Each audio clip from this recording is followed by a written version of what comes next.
The gravitational pull of the Earth has had a profound effect on the near side of the moon, changing all those dark mares, those dark patches of the moon you see from Earth. It's very different on the far side. While you see some small patches of those mare in deep craters, it's very much absent on that side, so that's really neat. Yes, I am also caught up in all things Artemis. That is, of course, our very own. He's ours, Canadian astronaut, Jeremy Hansen, from the other side, or the dark side of the moon. And so I chose Pink Floyd's song, Brain Damage, from the album The Dark Side of the Moon, which, as you heard in those lyrics, makes reference to said dark side of the moon. I am just so invested in what is going on as our astronauts do that slingshot and make their way home. I feel as though I'm witnessing live, in real life, in my lifetime, the Apollo 13 movie, except it's got far less drama, which is a good thing, right? When you are going into outer space, you don't want drama. You don't want having to figure out how to make square pegs fit into round holes and all of those other things that were part of a great movie. But this mission seems to be going very well. I won't try to jinx anything, lest there is something to be jinxed, and just continue to be invested in what is going on. And I couldn't get enough of the coverage this weekend, so why not start this Tuesday morning? Yes, it is Tuesday, after an extra long weekend for yours truly, the 7th of April. Good morning. Did I mention it is the 7th of April? According to Ron and Nathan, both of whom sent emails to me this morning. Ron's email to Mike at 570news.com. I have a question for you. Will we see spring or even summer? Ron, I have an answer for you. No. This is the winter that will never end. And Nathan's email to Mike at 570news.com says the weather machine broke. Yeah, and the problem, Nathan, is that the weather machine broke when it was stuck on winter. I have had more than enough of this. I know that it's going to get nicer again later this week, but the nice weather has to take hold and stay. I'm done with the up and down. It's like the toilet seat season, for crying out loud. What are we doing around here? Come on with your coming on. We are all more than ready for something that even remotely resembles spring for an extended period of time. I saw one of my friends up in the Sioux, and yes, I have friends in the Sioux. I'm sorry. I know that we are playing the Sault Ste. Marie Greyhounds next in the OHL playoffs. Our Kitchener Rangers open on Friday night against them. Their Hounds. Let's go. It's going to be a great series. But one of my friends up in the Sioux, he posted yesterday on social media that it was snowing again in the Sioux, or still. And I just said, you better have that cleaned up before we get up there next week for our games in the Sioux. And little did I know that I would wake up to this nonsense here this morning. Maybe this is just our way of welcoming the Sioux to the city. They'll get here Thursday for game 1 on Friday. We want them to feel it. No, make it 30 degrees, those northerners. Let's show them how we roll down here in southern Ontario. Don't make it feel like home for them. Hey, Mother Nature, help us out here with the Kitchener Rangers, okay? We do not want nice or bad weather when the Sioux get here. We want nice weather so they don't know what the heck hit them in the city or on the ice. You see how this works? All right. You know how this show works, right? I'm back in studio. I got all my bells and whistles. I'm very happy to be here. And the phone lines are always open, whether I'm here or on the road. 519-570-2545. Star 570 and 1-800-570-5715. Doug is going to start. Does this still? I don't even know how this thing works anymore. How does this work? How do I put a call on the air? I can't do it. Seriously. Anybody going to teach me how to do this? Who's this? Is this Doug? Yeah. Where did Doug go? I'm confused. Is he on line 1 or no? I know you're there. Jen, is he on line 1 or line 2? Which one? Line 1. Why is line 2 green? Did I do that? I don't know how to answer phone calls anymore. Doug, they changed things on me. I am doomed. Okay, I'm going to have to figure this out. Anyway, sorry. My problems, not your problems. Doug, it's good to hear from you. Good morning. Good morning. Yeah, it's a good thing that the Artemis 2 isn't having technical problems like this. I'll tell you what, I cannot be an astronaut. I'm barely qualified to do this job. Yeah. Well, hey, listen, at least it is hockey weather out there, I mean. No, don't try to make this okay, Doug. Don't. I refuse to accept that. Sorry. Okay. Well, I can remember a lot of Easter weekends when there was more snow than this still hanging around. So it's the problem is we've had some good weather in the meantime, and it's this is kind of ridiculous. It's going to be nice. It should be nice and stay nice. Exactly. Kind of ridiculous. Anyway, yes. Speaking of that moonshot, I had someone send me a little. Wasn't a reel, it would just be a picture, and it was a picture of the three guys from the original Apollo moonshot. And apparently, and I don't know how true this is, but apparently Buzz Aldrin dared Neil Armstrong when he was going down the ladder to stop and say, and scream, "What is that?" and cut the video feed. I think that's an old wives' tale, Doug. Oh, it probably is, but it sure was funny to think of. Sure, I get it. Anyway, so we're looking forward to Friday. Go Rangers. Have a good one. Thanks, Doug. You too. Appreciate it. Okay, so I know how to do that part. Let's see. What did I do wrong here? I don't know what I did wrong here. How do I hang up line number 2 now? This is. I don't know. I got a little red dot. Does the red dot answer? Why? What's with line 2? Help me out here. I know you're telling me nothing, but what? How do I hang it up then? Because now it looks like it's a busy line. So what do I do with it? Like, how I want line 2 to go away, because what if somebody wants to call? You hung that up, though. I need to be able to do this. What's happening? Okay, so here is your mission, should you choose to accept it. Can you phone me, please? I have to practice answering the phone. 519-570-2545. Star 570 or 1-800-570-5715. Just please, if you want to just say good morning or anything like that, I just need to practice. I need to understand. I don't know how to answer my phone. I don't know how to do it. So I'll get some practice in, because it's not going to help me do the show today if I don't know how to answer your call, or worst yet, put a guest on the air. Okay, we're getting a call. I'm going to practice this right now. I got the crack engineer in there. Scott, how the hell do I do this? So Jen's going to... and she's Okay, Tony's going to help me out. Tony's my buddy. Okay, now Jen now this is for me to pick up now, right? What do I do, though? See, the red button doesn't work. And I don't know. Can I right-click? No. I don't know. What do I do? Okay, Scott's going to come in here. Don't worry. We're going to make... This is great. Come on, yeah, just come right on in. Come right on in, because I don't know what to do here. I got Tony here on line 1, and I don't know. Well, yeah, you picked him up, but I got to pick him up. Well, you just no push the same button, and I just. But I can't push it over there, Scott. Well, I got move the phone over. No, I don't. I don't want the. No, I'm stubborn. I got to do it with my screen. Also, restart your screen. Is that what I got to do? Yeah, you got to turn it off and turn it on again. All right, Tony, do you hear? Famous engineering fix for just about everything. Okay, all right. I'm going to turn it off and turn. Hey, Tony, good morning.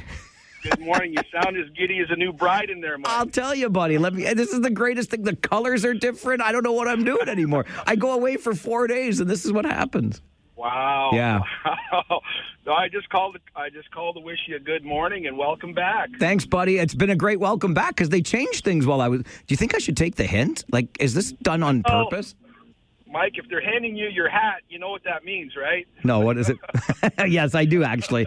Thanks, Tony. Have a great day. You too, buddy. Okay, thanks, pal. Bye. Okay, but now, see, I don't know. Let's see if Paul... Can Paul work? No, Paul doesn't work either. He's green, though. See, Paul is green. Click talent. Click talent. Yeah. If I click talent... Okay. That either, now it says... Oh, wait. This looks better. Close that. I'm going to close that. Okay, I got... Now, so you think I can answer Dan's call now? Let's see. Okay, let's see. Hey, Dan, are you there?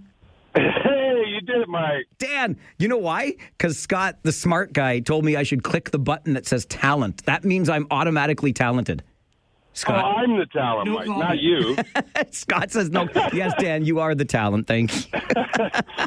Well, apparently this show doesn't work unless people call in, so I couldn't listen to that anymore. I had to call in. Well, thank you. I mean, it still wasn't working even when you were calling in because I had no idea what I was doing. Anyway, we got it figured out now. Thanks, buddy. I just wanted to say, you're going to cut me off now. I did my job. That's it. Eh? No. I was thanking you. That's all. The floor is yours, talent. Please go ahead. Last time we talked, you said you were a lot like me, or we were a lot like each other because we were born in the same era and we love hockey and all that stuff. Now, that was never more true than listening to you this morning. I felt like I was listening to myself trying to get into the CRA or something. It's ridiculous. Right? See, this is how it is for people our age, right? You're like, what do you mean I have to push this button or do this thing? I'm so confused.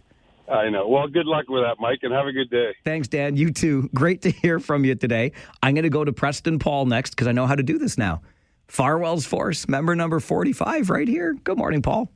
Good morning, Mike. Are you having a good day? I am now. Thanks to Scott, the smart guy. All I had to do was, who knew? I just had to push the button that said talent. Oh, that's funny. It's good. Now I'm going to go home and tell my beloved, hey, I am talent at work. There you go. Well, you learned something new, so you can go home now. Thank you. Okay, perfect. 12 minutes after 9, I'm out, baby. Not in this weather, you're not. I should stay home and stay here at work and hunker down because it's so dangerous out there. This weather looks like the Blue Jays. That's all I can say. Oh, my goodness. Yeah. I didn't even want to talk about them, Paul. What is going on? I know. It's heartbreaking, and it's hard to watch. I'll tell you that. Amen to that. Yeah, just the mistakes, throwing errors, giving up the big, long bomb. Holy moly, you'd think that the Dodgers are on the Blue Jay payroll the way they're going. Well, the Dodgers are showing us how a defending World Series champion plays. We got to Game 7 of the World Series, and we ain't playing like we were there last year. No, that's for sure. So let's just hope the Kitchener Blazers don't catch what the Blue Jays got. I don't think they will. No, I hope not. Anyways, you have a good day, Mike. Thanks, Paul. Good to hear from you today. And our buddy Blue Jay Hunter will be here tomorrow, and we'll talk about the Blue Jays and what's gone wrong. Like, the first week when Ian was here last week, it was the perfect opening weekend. And now we're here in week 2, and I don't think it could have been a worse second week. Let's get one more in before our Farwell Show 5 this morning. Phil from Stratford, my man, former Northwarder from here in Kitchener. Good morning, Phil. Good morning, sport. It's like April Fool's Day plus I don't know what. It's so funny. Everything's a different color, and apparently I have to push the talent button. Like, I'm never going to forget that. Every day I'm going to come in, I'm going to make that like a sound effect. So it says talent with a big voice on there, so I know that I'm talent. Well, you know why this is happening, because you have the local constabulary coming in shortly, and I think it's just a sobriety test for you. Oh, my goodness gracious. Like, hey, listen, when Johnny Fever did the sobriety test, he got better as his drunkenness increased. So I'm happy to try that. Did you pound back a lot of Yingling in Saginaw? I wouldn't say a lot, but I did have a couple, yes. Well, that's good. That's good. Okay, have a good day. Thank you, Philip. Nice to hear from you as well. I apologize truly for the confusion this morning. Everything looked new, and I did not know how to answer a call. And I appreciate you coming to my rescue and helping me learn the system on the fly, live on the air, because you heard Phil mention it is the first Tuesday of the month, right? The local constabulary will be here. Regional Police Chief Mark Crowell and Inspector Scott Griffiths will be in studio answering your policing questions. But if I can't put you on the air, if I can't do my job right with this fancy new computer, how would I be able to get your questions answered? You see? So we got it all sorted out, and we are in a good place now. I want to give a special shout out this morning to my friend Rain, who is listening this morning as she does every morning in her apartment in Kitchener. I met Rain's daughter at the KW Titans game on the weekend, and we'll talk more about that. But it was Farwell for Hire Day at the KW Titans game at the Kitchener Memorial Auditorium on Saturday. That followed Good Friday Fish Fry out at Morty's on Friday, Good Friday. It was a fun weekend with a lot of support for something that you know means an awful lot to me, the Farwell for Hire fundraising charity in support of cystic fibrosis research. So to Rain, who is a daily and attentive listener to the show, thank you very much for being that listener, Rain, and welcome to the show this Tuesday morning. I'm sorry for my complete and utter incompetence to get things going today. I promise it's going to get better from here. 1, 2.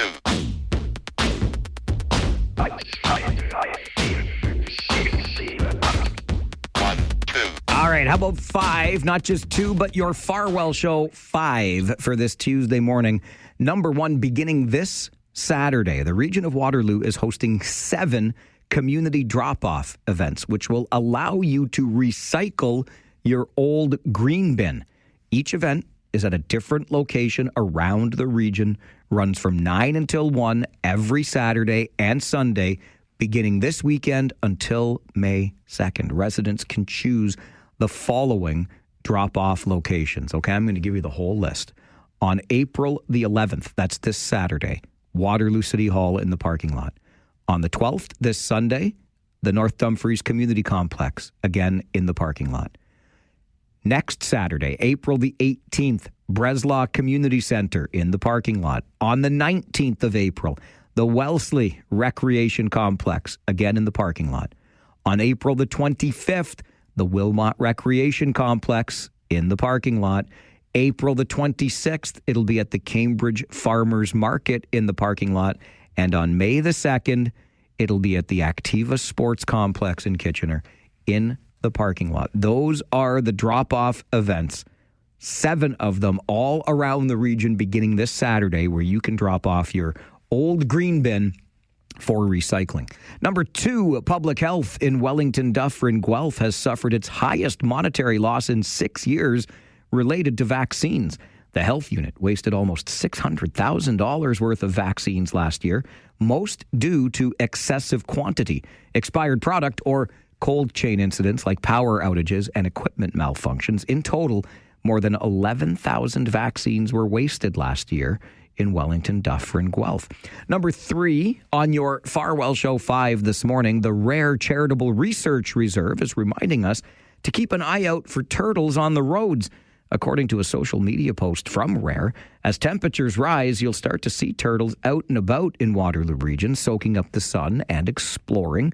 The local environmental advocacy organization advises giving turtles plenty of space to cross the road. If they're not moving and it's safe to stop, people can carry them across the road in the direction they were heading, especially smaller painted turtles that Rare says can be picked up like a hamburger away from the mouth. There you go. Number 4, Iran has rejected a 45-day ceasefire proposal and says it wants a permanent end to the war launched by the U.S. and Israel. This as U.S. President Donald Trump's ultimatum to make a deal ticks closer with an expanded threat of strikes against Iran to include all power plants and bridges. Trump says he's not at all concerned about committing possible war crimes as he again threatens to destroy Iranian infrastructure.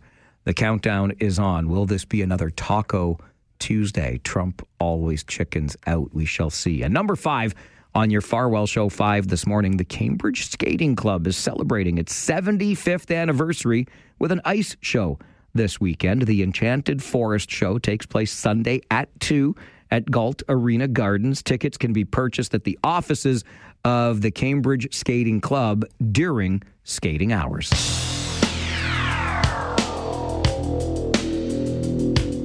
A Monday warrior, mean stride. Today's Tom Sawyer, mean pride. Can I have 2 liters of pop? Can I have 2 liters of pop? Well, what's more healthy, 4 beers or 2 liters of Coca-Cola? Do the math. That is your Farwell Show 5 for this Tuesday morning, the 7th of April. A quick break. Back with more calls because I know how to answer them now. Right after this. Stay with me on the Mike Farwell Show. This is 570 News Radio.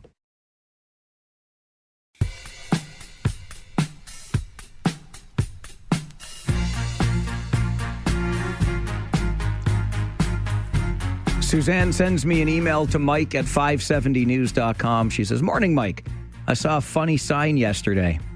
It's not really April. It's actually January 96th. I mean, I want to laugh, Suzanne, but no, if I don't laugh, I'll cry, I suppose. That's very accurate. It's not April. It's January the 96th. Let's get back to the phones here on our Tuesday edition of the show. Glenn is with us. Farwell's Force member number 363. Good morning, Glenn. Good morning, Mike. Welcome back. Thank you. It's great to be here. It really is. Well, yeah, even with the snow. Well, I'm not so sure about that part, but yes, I love being back in the studio for sure. Yeah, I hear you. Just wanted to say good morning and go Rangers go, and we'll let you go and talk to you later. All right, Glenn, I appreciate that. Listen, I am here for any go Rangers go. I should have added that Suzanne's email says that as well in all caps with 2 exclamation points. Go Rangers go. I'm here for it all week. Let's get excited for round 2 starting Friday, game 2 on Sunday. Both games 7 o'clock. I ran into a regular in the media room at Rangers games when I was ootin' a boot yesterday, and he said, I wish they were starting it at 2. I'm like, you wish they were starting it at 2 on Sunday. We got to travel on Monday, like 8 hours on the bus travel. And I know anybody that plays in another league or has done longer trips than that is just saying, Farwell, suck it up. It's not so bad. But it is our longest trip, and it takes just a little bit of getting used to being on the bus for that length of time. So I wouldn't have minded a little more time between the end of the game Sunday and departure on Monday, but whatever. All I have to do is sit there. So we'll get through that. But to Glenn's point and to Suzanne's email, let's get excited for round 2. This is a very good Kitchener Rangers hockey club, and we are pretty excited with the first round sweep. Last time you and I chatted was at the end of the game last Thursday night in Saginaw when the Rangers finished off the Spirit in 4, and then, of course, Good Friday, and I took the extra day yesterday. I felt like a teacher. You know, I sometimes think back on that. I started my career in education and didn't stick with it for very good reason. I was not qualified. I was not cut out to do that work. Bless your soul if you're the one doing that work. But the 4-day weekend, including a quote-unquote Easter Monday, wasn't the worst way to spend some time over Easter. But nonetheless, we last talked on Thursday night when the Rangers finished off the Saginaw Spirit. Now we're getting pumped to take on the Sault Ste. Marie Greyhounds. Brady Martin of Elmira, Jordan Chiron of the fine village of Ayr, both playing for those Sioux Greyhounds. It's going to be lots of fun starting on Friday night. And of course, your home of Kitchener Rangers hockey will keep you covered on all things playoffs for your Kitchener Rangers. Right now, it's time to get you to the 570 News Center for your 9:30 update. And then let's talk about the big news. Shocker, it dropped on a Thursday afternoon heading into a long weekend. What do you mean our regional chair is going to be appointed, not elected, in October? We'll talk about that coming up on the Mike Farwell Show. This is 570 News Radio. This is where today's topics turn into today's talking points. It's local and it's Democratic radio at its finest. This is the Mike Farwell Show on 570 News Radio. I really see regions, and I want to be careful how I say it, but it's important that I say it. They're like, there's the municipal governments and then there's the provincial government. The regional councils were put in place because of large infrastructure management, critical mass to look after smaller municipalities. I think we all see that. So by appointing a chair, and it's worked in York and it's worked in Peel, what we're seeing is making sure they're in sync with what we're trying to do in the province. We have got massive infrastructure to invest in, a lot of houses to build. We want to make sure they're in sync. So I see them more or less as a chair of the board. So the directors will be the elected officials. Democracy is alive and well.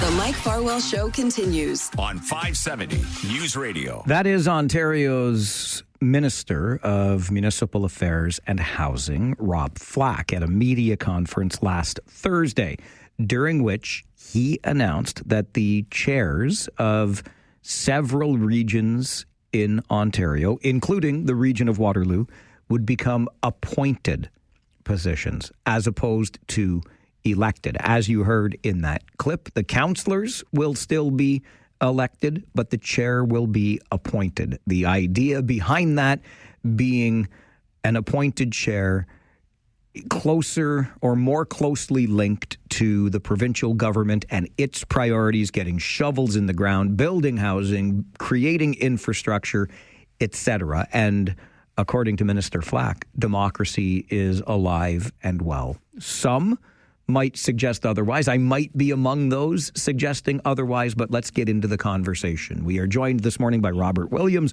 who is a professor emeritus in the Department of Political Science at the University of Waterloo. Bob, good morning. Good morning, Mike. Does this strike you as democracy being alive and well? No, it does not. I agree with you on that. There are a lot of issues in here that seem to compromise the idea of a local government. And this is, if you will, a thin edge of the wedge on that topic. The minister and the province, I guess, at large, Bob, believes that this will speed up things like housing starts. It will help us get infrastructure built. But do those ends justify the means in this regard and creating this appointed position? Well, part of what my perspective is, show us the connection. What is the reason why having an elected chair is preventing those kinds of things from happening?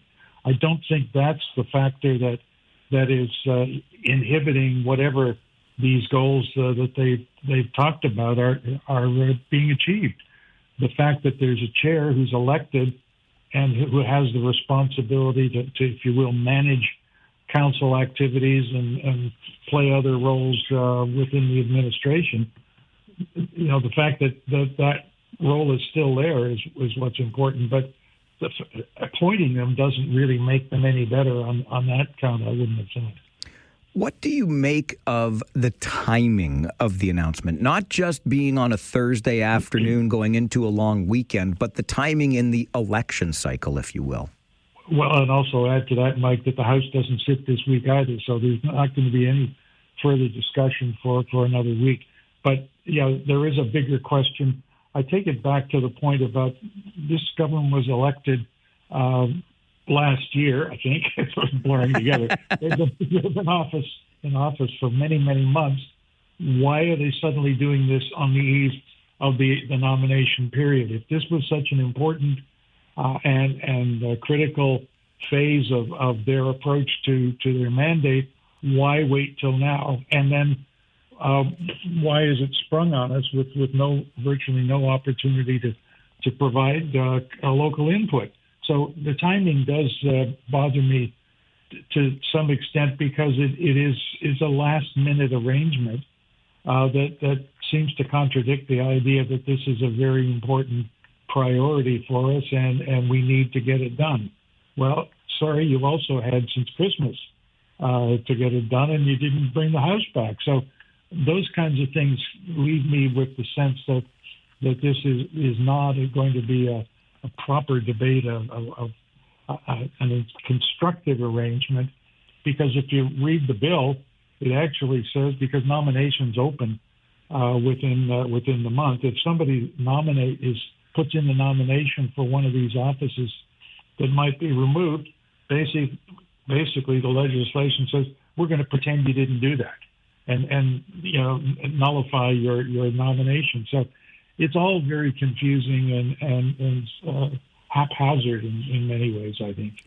When it comes to government, one of the things we talk about an awful lot is transparency, and often governments are insisting that they are being transparent. I think you alluded to this earlier when you said, Bob, show me the connection between the appointed chair and getting these projects moving more quickly, for example. And I wonder if, part of showing that connection might be showing us their work and how they arrived at this decision, because our former regional chair, Ken Sealing, co-authored a report on regional governance in this province, and we have not seen the contents of that report.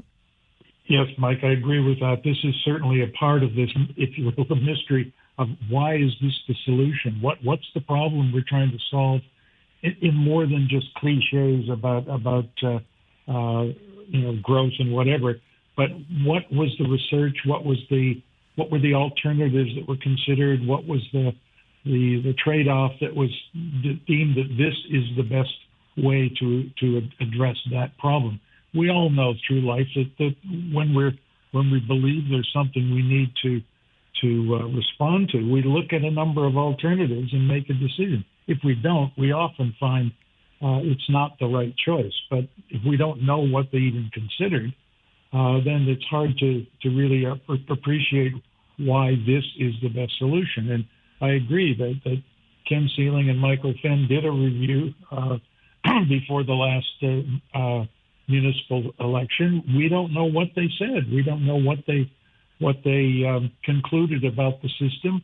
And it's very clear that we're not ever going to find out under this government that they've locked it away somewhere, and we don't even know if it had any bearing on this.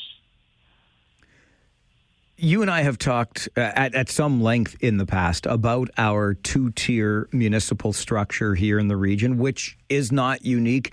York, Niagara among the others. And Niagara was cited, Bob, in the province's media release on Thursday as an egregious example of too many cooks in the kitchen, if you will. 126 municipally elected politicians for a region that was, I think, under 600,000 population.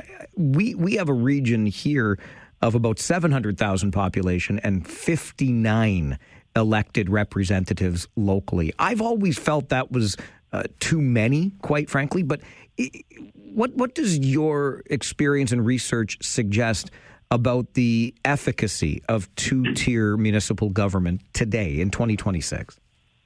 I'm still a supporter of two-tier government in the sense that not every responsibility that the municipalities have to undertake require the same level of structure, if I can put it that way. That everything is not the same in terms of the kinds of connections to the community. In other words, all services do not need to be run in a uniform way across the area. So, as I said, I think there's a role for two kinds of governments, much like at the national level, but it's not a direct connection. But the point is, a two-tier government, to me, has some advantages, and the idea that somehow 59 people is a bad idea, I don't agree with, because how many people do you get to vote for, Mike, if you live in Kitchener? How many names do you get to vote for? 7, I think it is. And that includes the regional chair up until now, the mayor, a city council member, and 2, maybe I miscounted, and 2 regional reps. You don't vote for 59 people. Nobody does. It's divided up in a way to manage those component parts, and none of the 59 people never meet in one room at the same time. They're doing different kinds of. They're meeting in different places, performing different roles, and have a responsibility to the people who elected them. But again, it's not everybody voting for 59 people. And yeah, in Niagara, it is the same. We're talking about 12 municipalities. Yeah, that's a lot. And this doesn't really address that either, except by a process of elimination. So in terms of the regionals council itself. So it's to me, it's mixing things in a way that's not always clear to say, oh, they've got whatever, 120 people, and that's bad. Over 12 municipalities, it's not really all that bad. And related to that, Bob, if we are removing one elected position, there would still be 58 others region-wide, and then the appointment of the chair. And I can't help but wonder, and then I wonder what you think, is the province perhaps just dipping its toe into the water here when it comes to perhaps more substantive reforms in the future?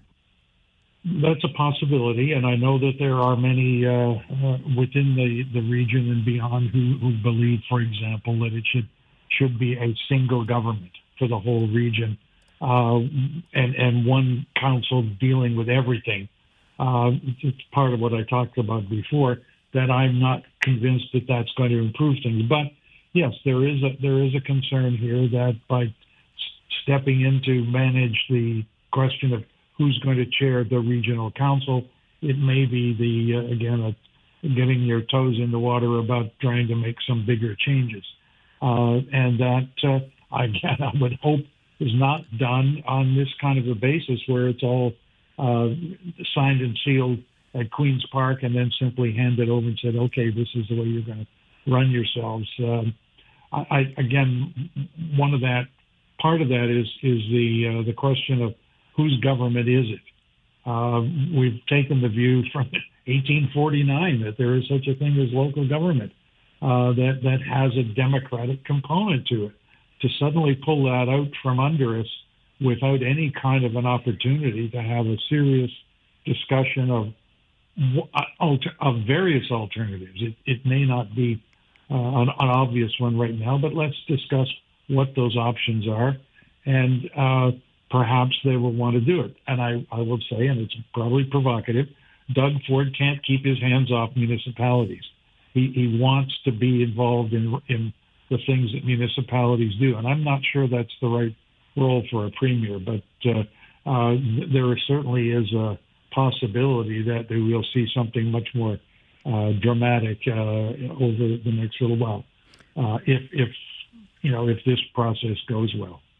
We certainly do not disagree on that point about Doug Ford and his meddling in municipalities. I've heard some refer to him as the mayor of Ontario, and I don't think it's that far off the mark.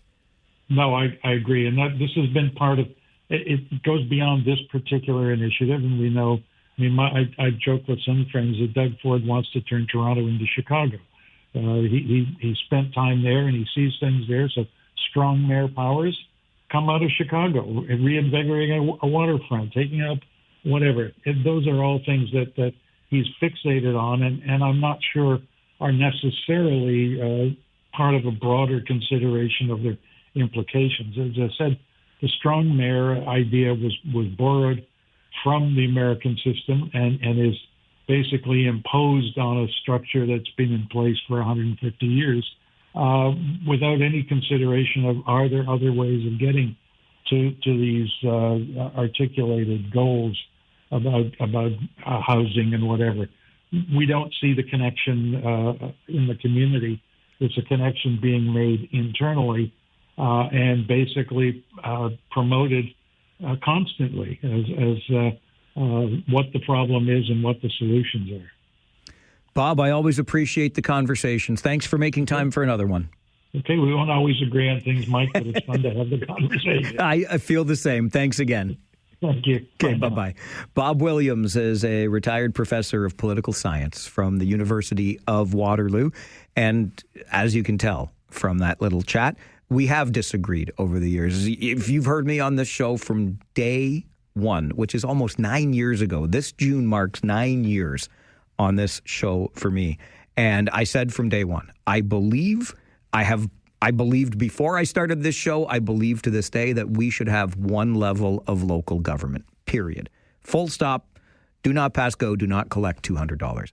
So for me, this move by the province is a half step, appointing a regional chair, which quite frankly, I do not like. I'll just be clear about that. I think it's incredibly undemocratic. We get to vote for the people who represent us. They don't get appointed to us. So that, quite frankly, chafes my chaps. But why are we even tinkering around the edges? We should just dissolve the region or dissolve the 7 municipalities underneath it and have one local government. That's what I've always believed. But Bob comes from deep experience here and knows what he's talking about. And we have disagreed, but enjoyed the conversations nonetheless. What's your take on what the province is doing here? Do you support the changes that are being made to our regional government? An appointed chair, not an elected chair. Is this going far enough? Is this going too far? Always interested in your thoughts. We'll take your calls after this on the Mike Farwell Show. This is 570 News Radio. If you read the bill, it actually says, because nominations open within the month, if somebody puts in the nomination for one of these offices that might be removed, basically the legislation says, we're going to pretend you didn't do that and nullify your nomination. It's all very confusing and haphazard in many ways, I think. Interesting that our guest, Bob Williams, Professor Emeritus of Political Science from the University of Waterloo, makes reference to that nomination, because it's not lost on me that on this very day, yes, this morning, this Tuesday, April the 7th, the region of Waterloo issued a public notice about the upcoming municipal election. There is a municipal election this October, and there are rules that one must follow if one is interested in seeking one of our local elected positions. So the region sends out its public notice of municipal election filing of nominations and candidate campaigns. The Municipal Elections Act, as amended, provides that every eligible person who wishes to be a candidate in the 2026 municipal election, to be held on Monday, October the 26th, shall file a nomination paper with the municipal clerk of the municipality responsible for the office they plan to run for. The nomination period opens on Friday, May the 1st, and closes on Friday, August 21st. This is a formality from the region, but here's where it gets interesting. The following offices are open for nominations across the region of Waterloo and its school boards. And the first office listed is regional chair. Is it really, though? Because what we're hearing from the province is that will not be an elected position. So if you file that nomination to be our regional chair and stand for election in October, it's very unlikely that you will be able to stand for election, because the position is going to be an appointed position, which I will remind you, I do not like. I do not like that one bit, because that to me is undemocratic. We vote for our representatives. We do not have them appointed to us or for us. But there's an underside to this as well that's got me a little fired up today, and quite frankly has had me fired up since last Thursday. And I'll go back to what I said before the break, reminding you that from day one on this show, I shared with you that I believe we should be one amalgamated, unified, merged, call it what you want, community. I believe we only need, and have for a long time, needed only one level of local government. So what gets me frustrated today is for 9 years plus, I've been beating that drum.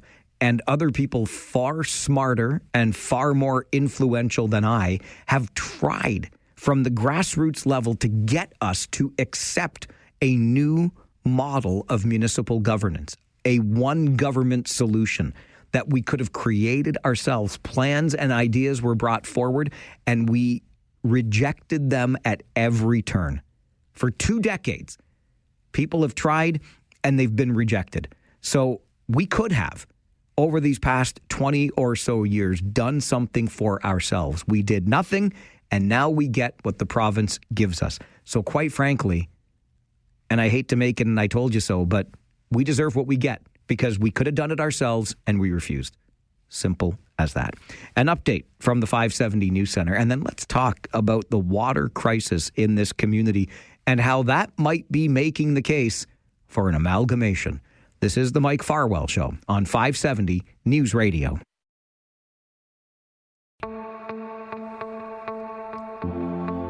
I am currently sitting in studio with the most optimistic person in the region of Waterloo. Barbara Robinson joins the show, the president of Norton Engineering, Inc.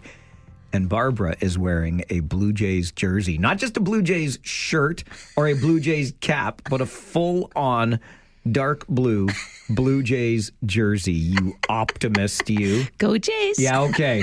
All right, fine. You can be that way if you want. 5 games, losers. We can't just give up on them. It's just the beginning of the season. Calm down, everybody. Well, the Los Angeles Dodgers seem to be playing just like they did last season. Well, yeah, fair enough. Yeah. Just saying. I have tickets coming up. I got to wave the flag a bit longer. I get it. I get in grief at home for being such a sourpuss, but it was such a nice start to the season. I know. And yeah. I know. Anyway, Blue Jay Hunter will be here tomorrow, Wednesday at 11, as he is every week through the baseball season.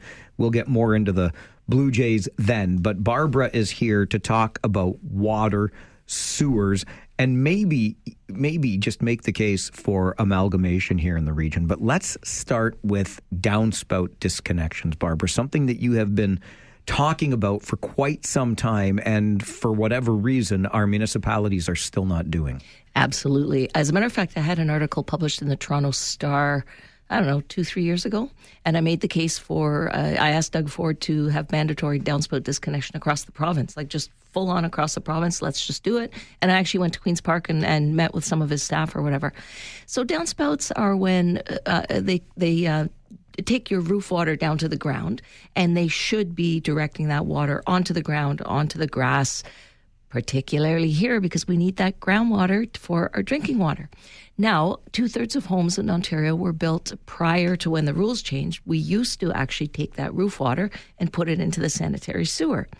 So having that roof water go into the sanitary sewer, first of all, takes it away from our drinking water source, and secondly, fills up our sewers with clean water, which we don't want. Furthermore, it is illegal to have downspouts connected to the sanitary sewer, and it has been illegal since around 1988 across Ontario, per all sewer use bylaws. I calculate in Kitchener, each and every roof connected to the sewer is costing all of the residents about $2,500 per year just to treat that groundwater at the sewage treatment plant. So we're all paying $2,500 per year for people who haven't gotten around to it, or perhaps aren't aware that their downspouts are connected, and it doesn't make any sense. We cannot afford to keep wasting money like this. It just chafes my chaps, as you would like to say. That is something that I do like to say, and that does chafe my chaps. Speaking of the Premier, you recently wrote a new letter to him. What concerns did you address in that most recent letter? Well, I told the Premier that the water crisis in the region of Waterloo is also a sewer crisis, but that we don't know it's a sewer crisis because the region of Waterloo doesn't have any sewer staff. I've been talking about this for a while. No staff. Which means they're not working with the local municipalities on our wastewater systems as a whole. You know, sewers are connected to sewage treatment plants. It's the same stuff. But the region, for whatever reason, and this baffles me, just pretend that they're not responsible for this. The region of Waterloo retains Aqua, which is a wastewater treatment plant operating company. They outsource the treatment of the wastewater at the region of Waterloo, which is quite common. But that doesn't relieve them of the responsibility to be running the ship here and looking after things and making sure things are operating correctly, and they're not doing it. Anyway, so I explained all this to Premier Ford. I also explained that the region of Waterloo is spending exactly 1/100th of the budget every year that adjacent regions, York, Peel, Halton, Niagara, they're all spending 100 times more here than we are on sewers. So this is anyway, so back to the letter to Doug Ford. So I explained all this. I gave him, I worked behind the curtain for 20 years here because I was working the local sewers, and I saw what happens between the local municipalities in the region. And I saw a lot of things that should have been done differently at the regional level, but were not being done differently because they didn't have any sewer staff. Some really egregious things that happened. I'm talking several dozen different examples. So I gave Premier Ford a couple of examples of why this is not working. And then I said, look, I don't think this region is working. So I think it's time to step in and amalgamate. What would amalgamation accomplish? Well, the cities and the regions have different budgets, different staff, different priorities. So you would think it would be a seamless operation, but I was director of engineering at Kitchener and I was director of engineering at Cambridge, and I can tell you that there is no kind of seamless cooperation. Region people are doing their thing, city people are doing their thing, and this isn't just true here, it's actually true across Ontario because I've done lots of research. They're just not working together at all. So if they're not going to work together, that means they're wasting taxpayer money, and we have to stop wasting all this money. We can't do it anymore. Where's the money being wasted? In not disconnecting downspouts? Oh, well, for sure. So that leads to another. Actually, that's exactly why amalgamation is important. The cities only care. Well, of course, they only care about if there's clean water going into their sewers. If they are forced to care by the regions, that's why regions get involved in sewers and have programs to encourage their locals to get the water out of the sewers. In Metro Vancouver, the region of Metro Van, they actually increased the sewage rate substantially after a certain leakage value is reached, meaning they're forcing the locals to invest the money in making the sewers better. But because the region here doesn't do that, they have no sewer staff, they have no programs, there's no pressure put on the locals to look after their sewers, to disconnect downspouts, stuff like that. Why would the locals spend money on something if they can just keep dumping the water into the sewers and the region isn't going to force them to do anything?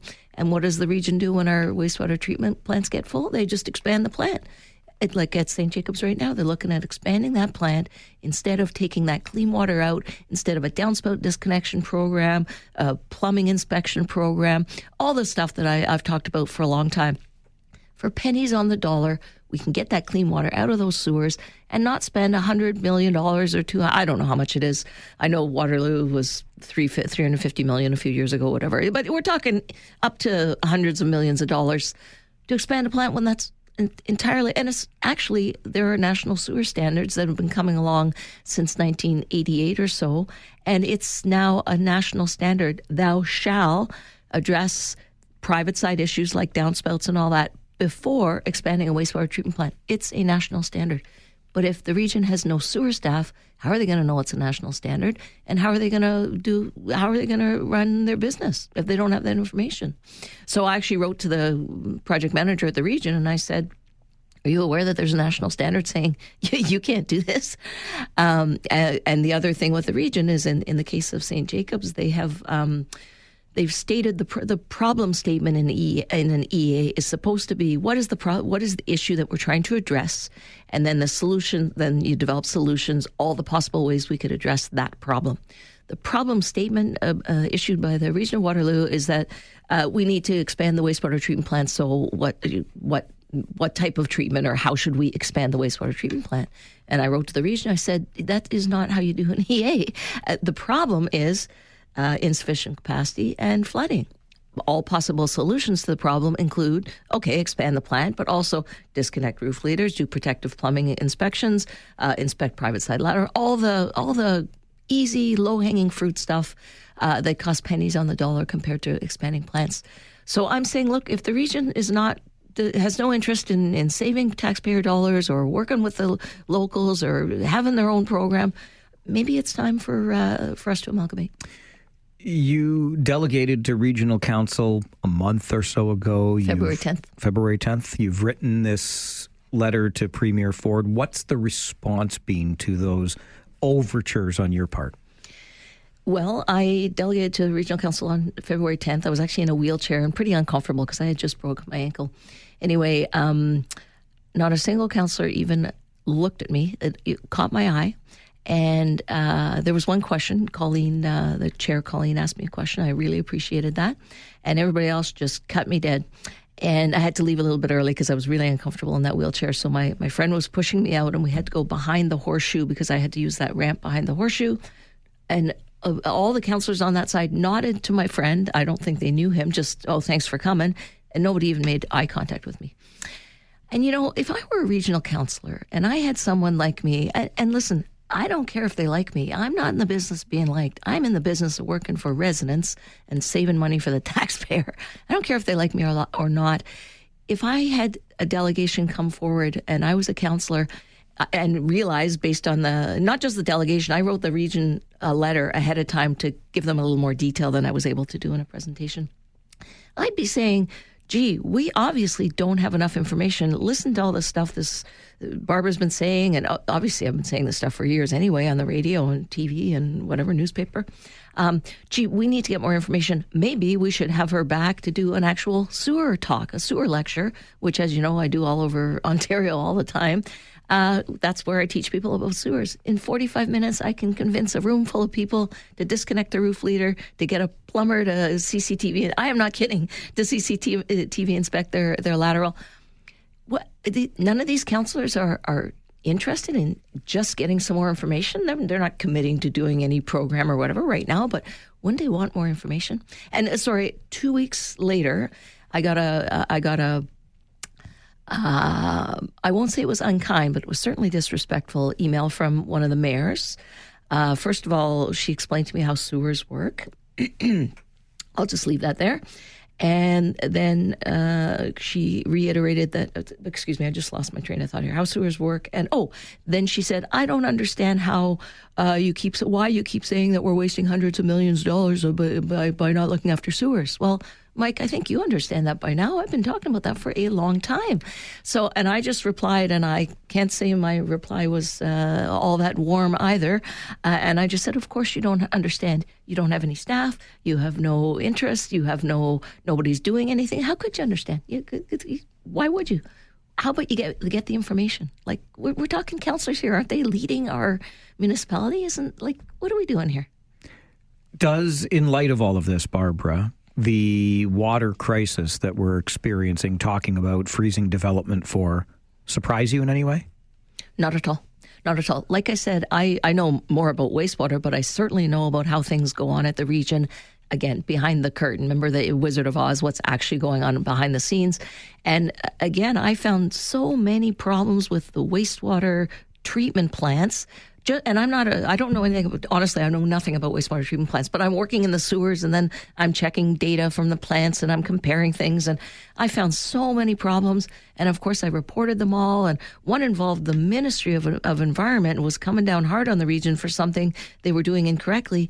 And they've just been going on for several years. I don't know, 3 or 4 years. And the region didn't have any clue. And I found out what was going on just through my sewer work. It was so embarrassing for the region. I mean, back then, why didn't they say to themselves, man, we keep running into these troubles with how we're running our wastewater plants. Maybe we need some staff here who understand how wastewater plants work. Not just hire Aqua and have one guy. One guy runs the Aqua contract for the region. It's a $50 million a year contract. They have one guy running it. Like, Mike, a $50 million, one guy? We have a project manager for $100,000 projects. Why do we have only one guy? So he's an administrator. He's pushing papers around. He doesn't know anything about it. I'm not taking anything away from the guy. It's nothing like that. But there's no technical expertise. So, yeah, and another thing, speaking of development, every municipality has their own development rules, standards, the way they do things. So I know plenty of developers, of course. So developers, if they're working in Woolwich versus Kitchener versus Cambridge, there's a whole bunch of different hoops they have to jump through. And I can tell you something else about the development process. Boy, when I was at Kitchener, I wasn't there for very long, but it was so complex. I'm like, what's all this complexity? And developers kept calling me with problems. There were so many problems in the development section. So I took one afternoon. I took 2 hours and I made a flow chart of all the steps that were required by the developers. It was like a huge flow chart. And in 2 hours, I identified 2 of those steps that were unnecessary. And I forget exactly. It was something like, well, the developer completes this and the city signs off, okay, this is completed. And then the developer has to write a letter. Okay, this is completed. Can you please release these monies? Like a separate submission, a separate letter, which means 2 more weeks delay or 3 more weeks delay. I said, why? When the city of Kitchener says all the steps have been reached or whatever, we will issue the monies. Like, that's it. So there were 2, and in 2 hours, I found 2 steps that were completely unnecessary. And there's lots more to be done there, but that'll be true everywhere. What are we doing? We need to get houses built. We need to help developers get houses built. And developers need wastewater capacity as well as water capacity. And if nobody's watching the ball here, Mike, then, again, there could well be a sewer crisis waiting in the wings that we just don't know about. Thanks for sounding the alarm once again. Always appreciate it. Thank you, Mike. Barbara Robinson joins us, President, Norton Engineering Inc. Hey, maybe amalgamation is the answer to our water and sewer woes. This is the Mike Farwell Show on 570 News Radio.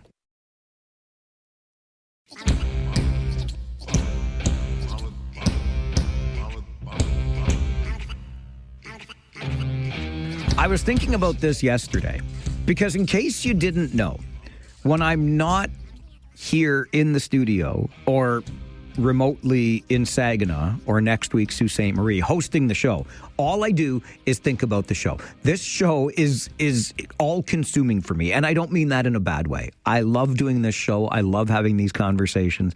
I love keeping on top of and learning new things that are going on around here. And so specific to this segment, which we do every day right around 10:20, the reminder for you that not everybody is a jackwagon, because, gosh, I'll bet you saw some folks today that didn't bother scraping off their windows on the way to work while they were driving, or they butted in front of you in the line at Tim's or something, right? You're like, oh, people, you're all a bunch of jackwagons. But not everybody is a jackwagon. And when I was thinking about this yesterday, because, all consuming, I thought if there's an enterprising local band that wants to put together a snappy little ditty about not everybody being a jackwagon, and I mean little, but I think it should have a punchy little opening to this instead of me just saying, hey, it's that time of day to remind you that not everybody is a jackwagon. I leave the offer open to you, talented people. If you want to whip something together, and I'm talking like 30 seconds or so, we'll enter this segment of the show with authority. But here's what I want to remind you of, and it's a little bit of a different not everybody is a jackwagon segment today, because it comes from the weekend here in the region of Waterloo and a couple of experiences that I had.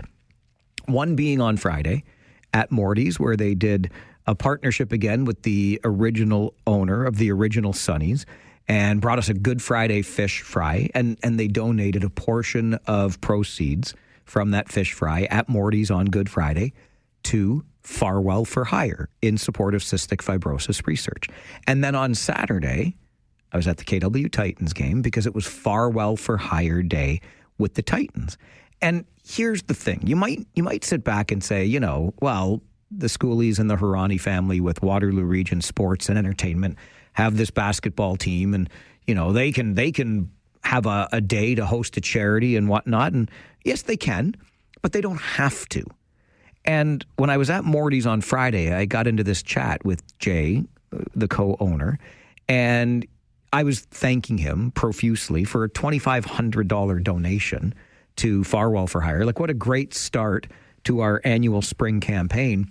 And Jay, being Jay, he was just kind of waving it off. He says, this is what we do. It's important to us. I'm like, yeah. And I appreciate that. But you don't have to do that. Right? So you can say what you want. Oh, yeah, it's a restaurant and they're earning money and they do good business, and all true. But they do not have to give back the way that they do. And yet they do. So Jay Taylor and the team at Morty's does that. David and Kate Schooley and the Hirani family do that with Waterloo Region Sports and Entertainment. And I know that many other people who do those very things, right? They give, even though nobody's obligated to, but that's just kind of what we do around here. When I was at the Titans game on Saturday for Farwell for Hire Day, the number of people, a couple of ushers who I see all the time at Kitchener Rangers games, a couple of stone cold beauties, handed me cash for the charity. First of all, I love that you believe that you put it in my hands and I don't just go spend it on beer. And I don't. Every nickel that you hand me goes directly into the Farwell for Hire fund. But you don't have to hand over that money. You do because you care. You do because that's how we do things here in the region of Waterloo. We collectively are not jackwagons. Sometimes we fall into jackwagon-like behavior. I get it. We all have bad days, and some people maybe are just jackwagons. But 85% of us, maybe more, are not jackwagons. And I was reminded of that this weekend, thanks to Jay and the team at Morty's and David and Kate and the team with the KW Titans. We are not jackwagons. It's evident every day right here in the region of Waterloo. This is the Mike Farwell Show on 570 News Radio.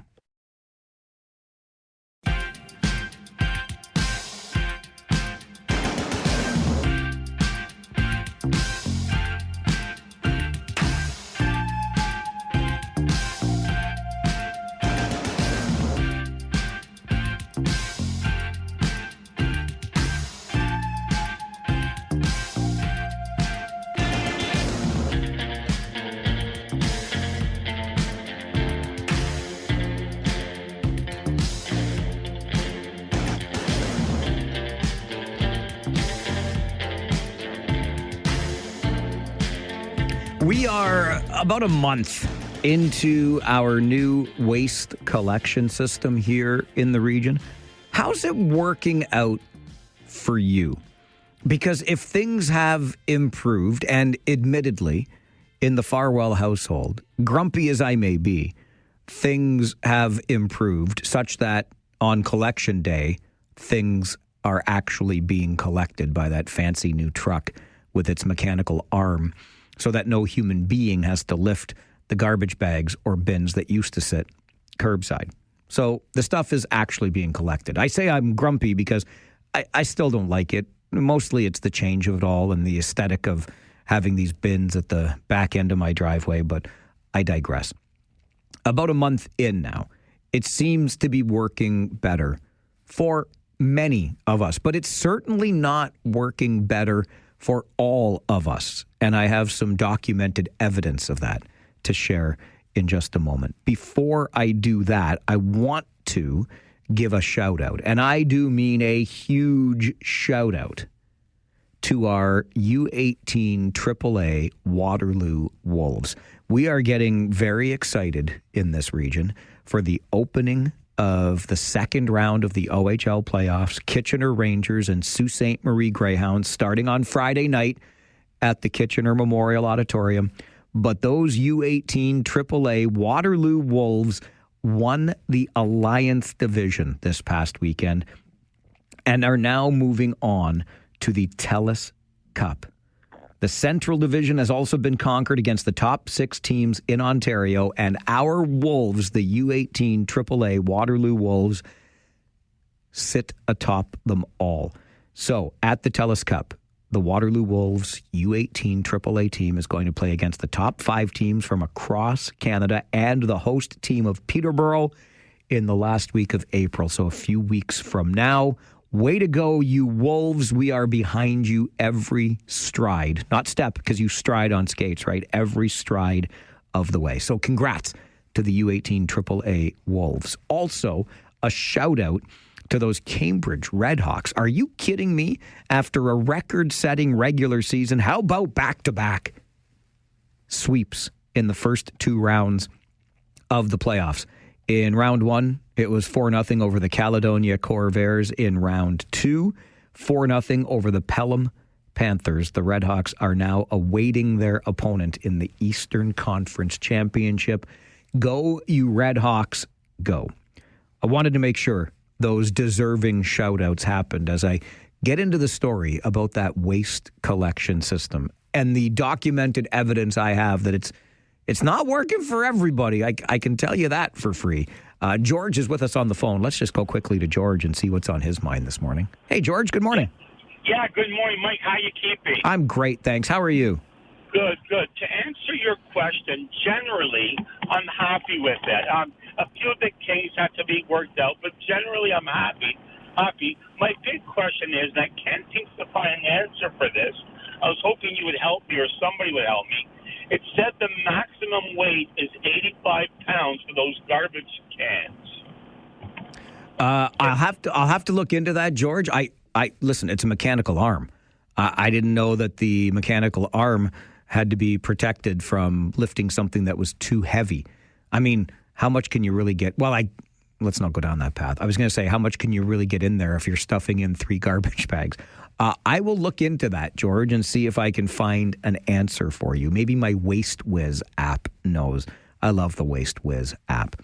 But here is some of the evidence that has been shared with me that indicates that the new waste collection system is not working for everybody. We published a story on our website, kitchener.citynews.ca, last week, looking back at the first month of the new waste collection system. And John commented, and he's not at all happy. He's like, listen, I'm a resident of this region, and for a family of 5, this is an unmanageable change. Since my recycling volume is increasing, I previously had 3 containers weekly. Now I need to store 7 or 8 somewhere around my house for 2 weeks at a time. The reduction in my garbage caused by the increased recycling is minimal. The region said they're picking up the same amount, but I used to produce 3 large garbage bags every other week. That amount does not fit in the largest bin we were given. Now the excess garbage is piling up, and I'm forced to buy tags or bring the extra garbage to the dump and pay there. And then Janice wanted us to know the impact on folks who are disabled or folks who are elderly. As a disabled senior, Janice writes, the new large garbage pails are too heavy and too difficult to move to the road for pickup. I'm left with the only option of having my garbage pails decorate the front of my house and to also have my garbage open to the wild animals residing in our forested neighborhood. It was easier to manage 2 or 3 smaller garbage pails as before.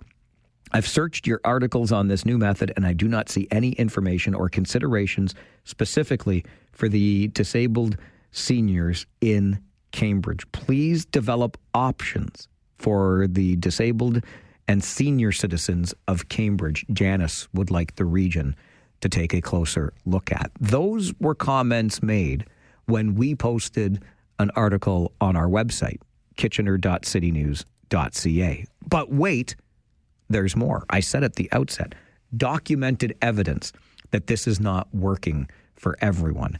And here's where I think the documentation really comes home to roost. I have received not 1 but 2 emails, and they are identical in nature. They are also sent to the same people. I'm so glad I got included on this, because also on this list, and I love what these folks are doing, because they are sending it to the people that are responsible for the changes that have happened here.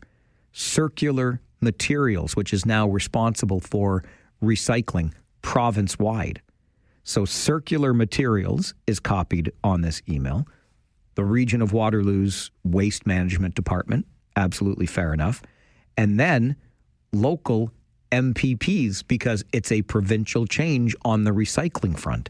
And what makes me think that this is the documentation that tells me that things really aren't working for people is this is clearly an email write-in campaign. Somebody got somebody organized, or somebody got somebody's organized, and they are sending the following form email that I will share with you. To whom it may concern. I'm writing as a resident of the Region of Waterloo to express serious concern regarding the decision to move to every other week recycling collection. The change is not only inconvenient, but it's creating practical and visible issues for many households. Not all residents have the space to store multiple bins on top of the new garbage and green carts for extended periods. In areas with multi-residential units, it is not uncommon to see 4 or more recycling bins per household accumulating over 2 weeks. One of my properties has 5 units with tenants filling on average 3 to 4 bins per unit, which is 15 to 20 bins we are storing. This results in cluttered and unsightly exteriors, as well as increased risk of materials blowing around and creating litter in our neighborhoods. More importantly, this change appears to contradict the original intent of staggered waste collection. When garbage pickup moved to a bi-weekly schedule, the stated goal was to encourage waste reduction and increase recycling and green bin participation. However, reducing recycling collection to every other week undermines that goal. In practice, the opposite effect is occurring. When households are faced with overflowing recycling and limited storage, many are choosing to place recyclable materials in their garbage bins, particularly during garbage collection weeks, simply to avoid having recycling accumulate for extended periods. This is not speculation. It reflects direct feedback from numerous households in the community, none of whom have expressed support for the current recycling schedule. It goes on from there, but it's the same email that I received, Circular Materials received, our local MPPs and Waste Management Division here in the region received more than once. So while things are improving, I've said at our house, it's just the grumpy old man sitting here that is grumpy about it all. I just don't like it. I don't like the bigger bins for recycling that I'm storing in my basement. I hate. I'm sorry. I know my buddy Neil Aitchison says don't use that word, Michael, but I hate it. I hate the bins in my driveway. They look like crap. I'm sorry, they do. And so I'm very meh on the whole thing. I think we took a system that was working and we have turned it into something that I think is more convenient. We've cut employment. Our recycling guy, who's a friend to the neighborhood and a friend to everyone, who is, if you know Brad, the recycling guy, you know what he's been like in terms of providing customer service, getting to know the people on his route. And his hours have been severely curtailed by all of this. So job loss, right? It's a dent in the economy, somebody's income. You want to talk about stuff blowing around the neighborhood out of these big bins? Anyway, it's getting collected. That's the goal. I can say in the Farwell household, fine, goal accomplished of things getting collected. But it's not working well for larger families. It's not working well for seniors or disabled folk. It's not working well for property owners of multi-unit residential buildings. So we've made the change. It's getting better in a lot of neighborhoods, but it is certainly not a one-size-fits-all solution. And the email writing campaign is underway. There was even an email, or a letter to the editor in this morning's Waterloo Region Record, talking about the concern for collection when there was a vehicle parked in front of someone's home and their bin didn't get collected that day because it wasn't accessible to the mechanical arms of the garbage truck. These are ongoing challenges that humans, of course, could get around. Machines cannot. This is the Mike Farwell Show on 570 News Radio.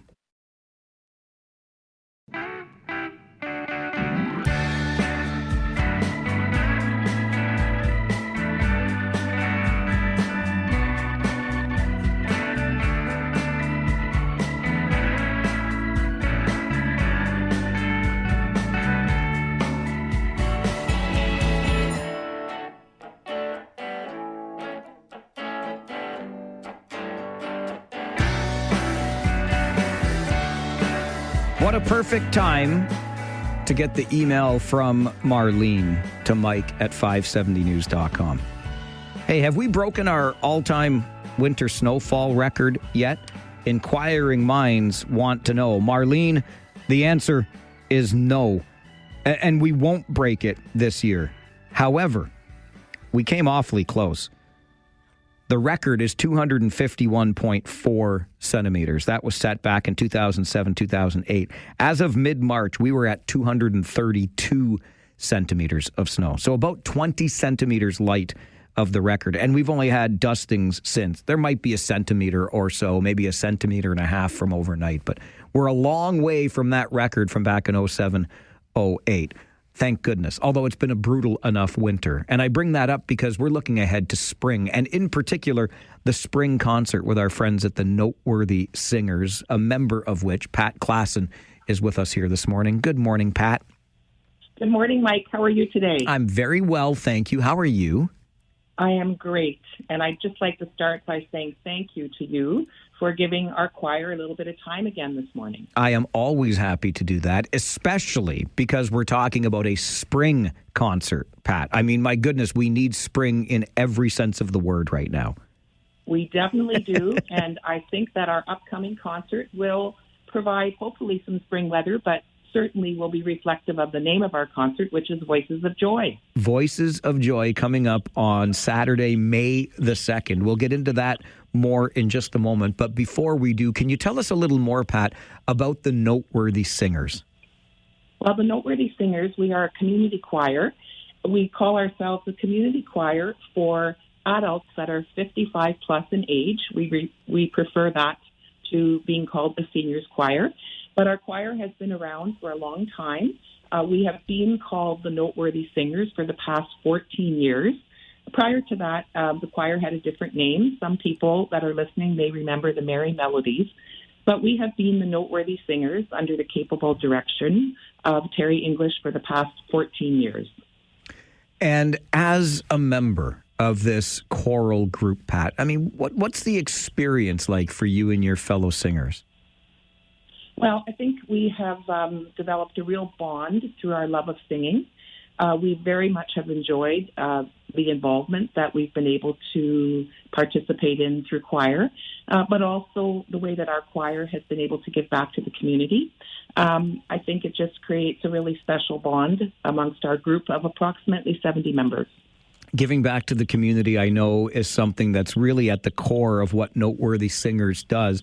How will you be giving back at the spring concert, Voices of Joy? Well, something that we like to do each spring is we often will highlight a particular association or a particular charity.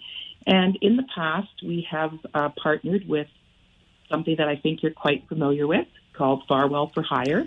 And we are very, very excited to say that we are again supporting part of the proceeds from our concert will go to support the Farwell for Hire campaign, and people who attend our concert will have an opportunity to further donate if they'd wish.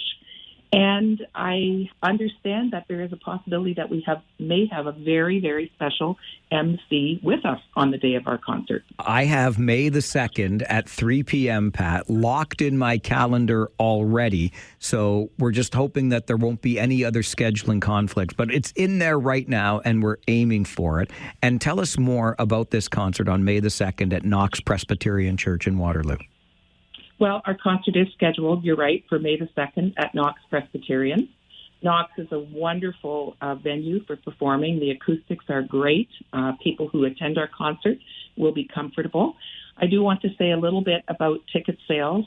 Tickets are selling very quickly, and we are limited to 350 tickets. So if any of your listeners are interested in attending, my best advice is that they get their tickets as quickly as possible. And I'm happy to share information about how they can do that. Please do. If a person would like to attend our concert, tickets are $25 per person, 18 years and under. The admission charge is $10. And if you'd like to purchase a ticket and you don't know anyone who's in the Noteworthy Singers, there are two ways that you can do this. One way is to email info, I-N-F-O, at NWSINGERS.com. So basically info at noteworthysingers.com. Or you can make a telephone call to the number 519-886-9927. And you probably will leave a message for someone named Paul, and Paul will be happy to arrange a ticket for you if tickets are available. So that number again is 519-886-9927. The email address info at nwsingers.com. When we attend, Pat, and I've had the privilege of doing this before, will we recognize the music that we're hearing? I think you will recognize many of the pieces that we sing. And there also may be some pieces that we sing that have a little bit of a different arrangement to them. We pride ourselves on singing a variety of music. Terry is wonderful at choosing repertoires for us. So our concerts are generally a combination of folk music, gospel music. There'll be some sacred, some secular, maybe a bit of jazz. We usually include some Canadiana.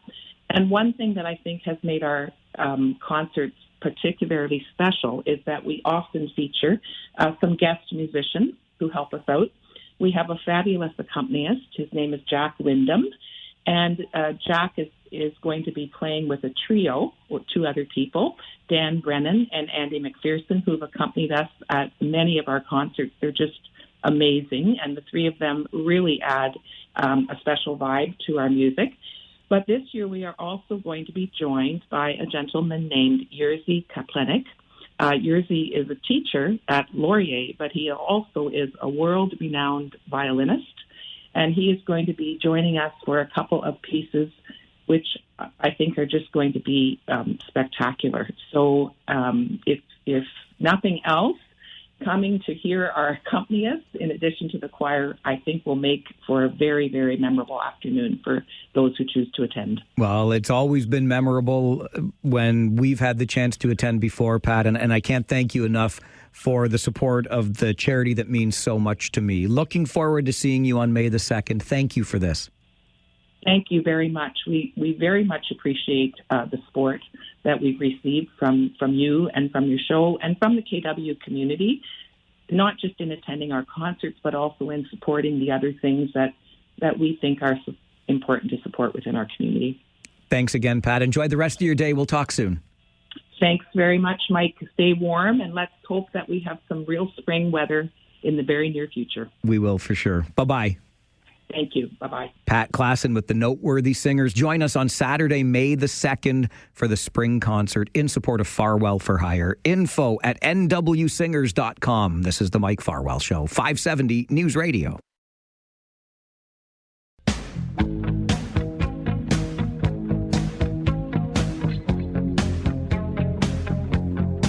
And just like that, we have arrived at the first Tuesday of the month. And on the first Tuesday of every month between 11 and noon, we invite police leaders to join us in studio and offer you the opportunity to have your policing questions answered directly by these leaders. Chief Mark Crowell joins us in studio for this monthly segment of Ask the Chief. Good morning, Mark. Good morning, Mike. And Inspector Scott Griffiths is here as well, Executive Officer in the Office of the Chief. Inspector Griffiths, good morning to you. Good morning. Happy snow day, Mike. What are we doing out here, Scott? What I don't know. What does this mean for the road unit? Honestly. Well, it means a whole new mess of problems is what it means. I scraped my windshield this morning. I just want you to know that. On April the 7th, I scraped because I'm that guy that complains all the time about people not cleaning off their windshields properly. So both Scott and Mark are happy to take your questions about policing here in the region. You know the numbers, 519-570-2545, star 570, or 1-800-570-5715. I got back today after being on the road in Saginaw, doing the show remotely last week, and an extra day off yesterday. And they changed my system, Mark. So I didn't know how to answer phones. I got here this morning. I couldn't put anybody on the air. But I figured it out. It's fine. You will be able to get those questions. But I would like to start with one, if I may. Sure. And that is around the number of swatting incidents we have seen in this region. Concerning to me, just as a resident, and I wonder from the police services perspective, how you respond to this. Thanks, Mike, and always happy to be here. Definitely the swatting issue is something we've been tracking here locally and across North America. And the term refers to basically a false call to police that's meant to elicit that typically a tactical response and a large response from police. So looking back at the past couple of months, we had one incident in February and two in March where we had a large police response to residences and one to a school where significant police presence, and we have the initial emergency response and then significant investigative follow-up. So when it is determined to be a false call, we then go into that whole, digital analysis, the forensic investigation, sometimes judicial authorizations, getting warrants, and we're working with sometimes policing partners across the province, across Canada, and sometimes globally to determine the source, because it is something that is possible now with our digital world. People from around the world can mask their identity, they can mask their location, and it causes us so much concern. And so from an investigative standpoint, that work continues. We continue to look at, these specific incidents. But I think to your overall question, it's a major concern for our community because of the impact. We have disruption to business, schools, residences, and we're always trying to determine, first of all, does the emergency exist, and then the investigative work behind it. So it's a significant undertaking. And along with maybe efforts to eradicate it, it's the amount of resources that need to be deployed to respond to this. I mean, when I was a kid, we ordered pizzas to somebody's house. That was the prank phone call. This has gone far beyond. Far beyond, with huge implications, because when we're devoting resources to these investigations and responses, it detracts and deters from what we can do and need to do elsewhere. And we also, when you get to the root of this, is it pure, sort of someone with menacing intentions to cause disruption to our society and our systems? Or sometimes there's a personal vendetta of some kind where an individual or a family or business is being targeted. And so it is something that we continue to work with and evolve. And, it's always this technological acceleration that we're part of. Sometimes we're deploying technology to get to the bottom of it, but major impact on our community. And I'd say, for the schools and businesses and residents and people involved, major upheaval. Mark, we have also passed March the 31st, which was the deadline for firearms owners in this country to register their firearms or surrender them if they no longer fit what was allowed under law in Canada.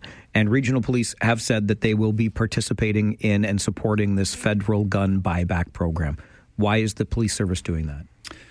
So thanks, Mike. It's something we were evaluating for a significant period of time, and this is a voluntary program for police, and this portion of the program for voluntary declarations has been open to all Canadians for some time. So we have really looked at this through the lens of how do we provide a service to our community in partnership with Public Safety Canada that allows those lawful, responsible gun owners to participate in the program, to receive compensation, but in a manner that is controlled, predictable, and safe.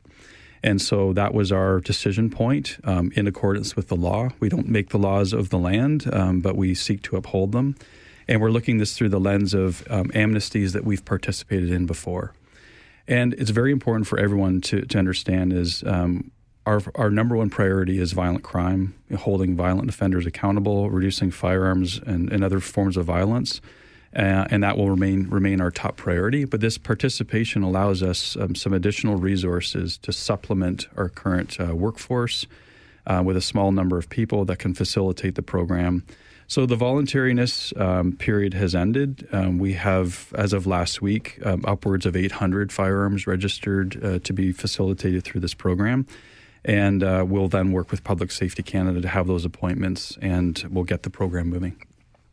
I've heard all kinds of concerns, and I think they are a little bit exaggerated, but the police are going to come and knock down my door and take away my firearm. How do you intend on carrying out your role or your side of this? Yeah, so our participation for this contract basically is just for this phase of the program. And we're looking at simply facilitating that safe transfer so that those registered declarations can receive their compensation. And I think that people are raising all kinds of concerns about what could occur in the future. We do have some concerns about what that future landscape could be when the amnesty is lifted and then that prohibited status exists. And then how will we as a community, as a province, and as a country work with those people who have prohibited status firearms in their possession. So that is something we're looking towards and have no commitment yet locally or I would say afar. And this has been pretty simple for us. We've looked at, is this feasible? Is it responsible? Is it the right thing to do? And we maintain our level of commitment to violent crime as it exists right now and looking to uphold the law and public safety broadly. Scott, something I wanted to check in with you on was a collision that occurred in Waterloo between a pickup truck, the driver of a pickup truck, and a 12-year-old child on a bicycle. And through the course of that investigation and the laying of charges, not only was the driver charged with making an unsafe turn, but the parents of the child were charged for not having their child wearing a helmet while riding that bicycle. And there's been some criticism of that because it seemed unnecessarily punitive to fine those parents for that particular offense. What conditions have to exist for a charge like that to be laid? Well, the charge itself is part of the Highway Traffic Act, so it could be in concert. It could occur at any moment when we observe a young person riding without a helmet. That can be a charge that's laid at any place or time, although it's not laid frequently. What we look at in this situation and what we've looked at in all of our collision investigations is, in this situation, this happened on March 24th, and we had a 12-year-old girl who was involved in a collision with a truck at an intersection. The driver was charged with making an improper turn as well as having objects obstructing his view on his windshield. And then we also looked at the fact that this young lady had to go to the hospital with serious but non-life-threatening injuries. And as a means of prevention, as a means of determining responsibility, there is some portion of that has to look into, could part of this have been avoided, or could some injury have been avoided, or was there mechanisms that could have been put in place that we could do to reduce the risk of harm to this young person. So under those circumstances, and given that it is the law for parents to ensure that their children under 16 do have helmets when they're riding a bicycle, and obviously we understand that there are situations where you may give your kid a helmet when they leave the house, and then what they do when they leave the house is a whole other situation. But under the circumstances, to sort of point that out and to place that accountability on the person to say, this is something that can save a life, and this is something that we really need to encourage amongst people to maintain and to press with their children, because too often we see situations where we have serious head injuries, and those are and a lot of times bones can heal, things can be fixed, but head injuries and other traumatic brain injuries can cause a lifetime of pain and hurt. So it's part of our enforcement. It's part of our focus on safety, and it's part of our focus on addressing the total cause of those collisions. You said something that really resonates with me, and that is that this is a charge under the Highway Traffic Act, but it's not one that is laid often. And I don't say that as a criticism, but when we talked about this on the show, a number of people brought up other instances. For example, this four-way stop, people never fully stop, and police aren't there charging.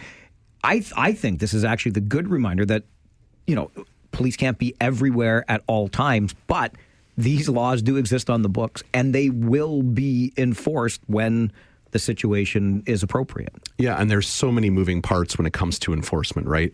How we're doing it, what our focus is, or what we're seeing and how we're doing it. In this situation, unfortunately, a situation was brought to our attention. Things came to a stop because of a collision, and we looked at those circumstances, looked at the whole galaxy of facts and evidence that we had, and made that determination that was something that was a violation. It was applicable to the situation, as well as I think it makes that point about safety. So yes, you're right. We can't be at every stop sign. We can't be on every, unfortunately, we can't be monitoring every sidewalk to make sure that people on e-bikes or scooters are staying off the sidewalks and onto the bicycle lanes. We can't do that every day. But when we have a situation like this, it's imperative upon us to sort of look at those facts and evidence and make that determination. Inspector Scott Griffiths and Regional Police Chief Mark Crowell with us in studio. It's Ask the Chief. If you have a policing question, now is your chance to get it answered. We'll get to the phones right after this on the Mike Farwell Show. This is 570 News Radio.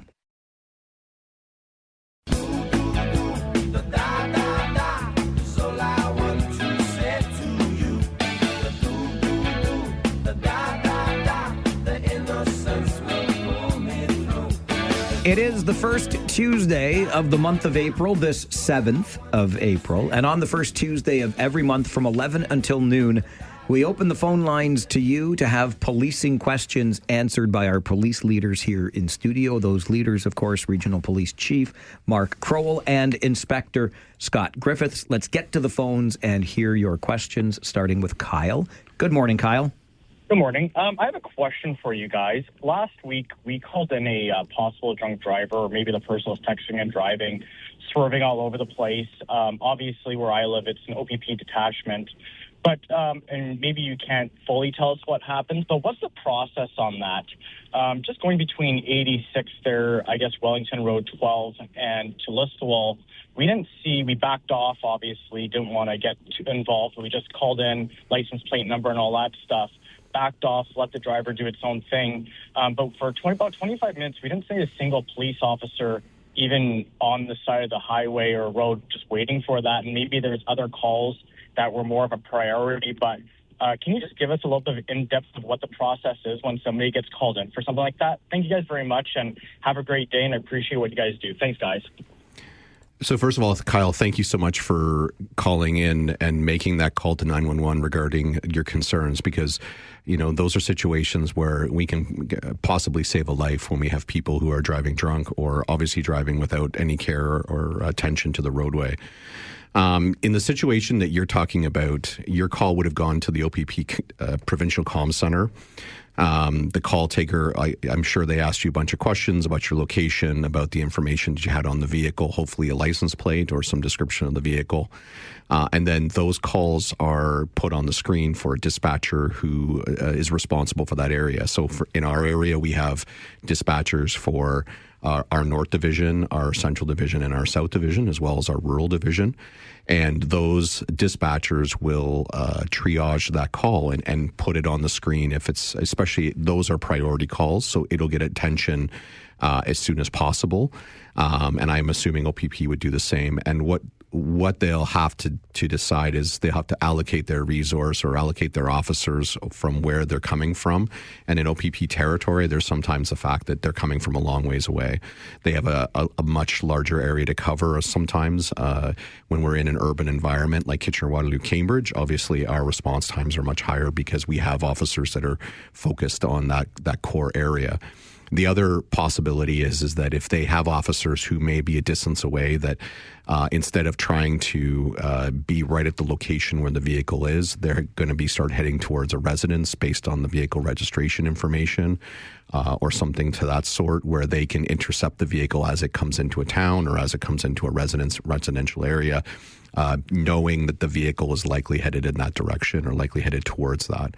So again, we really appreciate that call. We want to hear from you in regards to those types of calls on 911 if you feel like somebody's at real risk of causing a collision or driving dangerously. And it's all about getting vehicles to where it's going, not necessarily where it's been. That jogs my memory of a time I was on the 401 westbound coming back from Toronto. Similar circumstance, and I ended up with the OPP Comm Center, and they immediately knew where I was because they said several people had already called in this same vehicle that was driving erratically on the 401. Yeah, and we have duplicates. We'll get duplicate calls, and then that's very heartening to know that we have tons of responsible people out there who are making those calls into us for those things. And it's very helpful because it'll update us on locations. Oftentimes we may get calls to different intersections or different locations where initially a person had called in and referred to one, and then they're calling in referring to another. And that helps sort of like draw a path for us that if we're searching the area, if we're trying to locate that vehicle going to its last known location or heading towards a direction it may be going, it's very helpful in knowing those things. Yeah, it's good work by you, Kyle, participating like that. Let's get another question from Bruce, who is with us this morning. Good morning, Bruce. Good morning. This is a question just about the helmet law. Does that extend to scooters, e-scooters, or e-bikes for children? And then for e-bikes for adults, is there a helmet law for those, or when does it become like a motorbike law?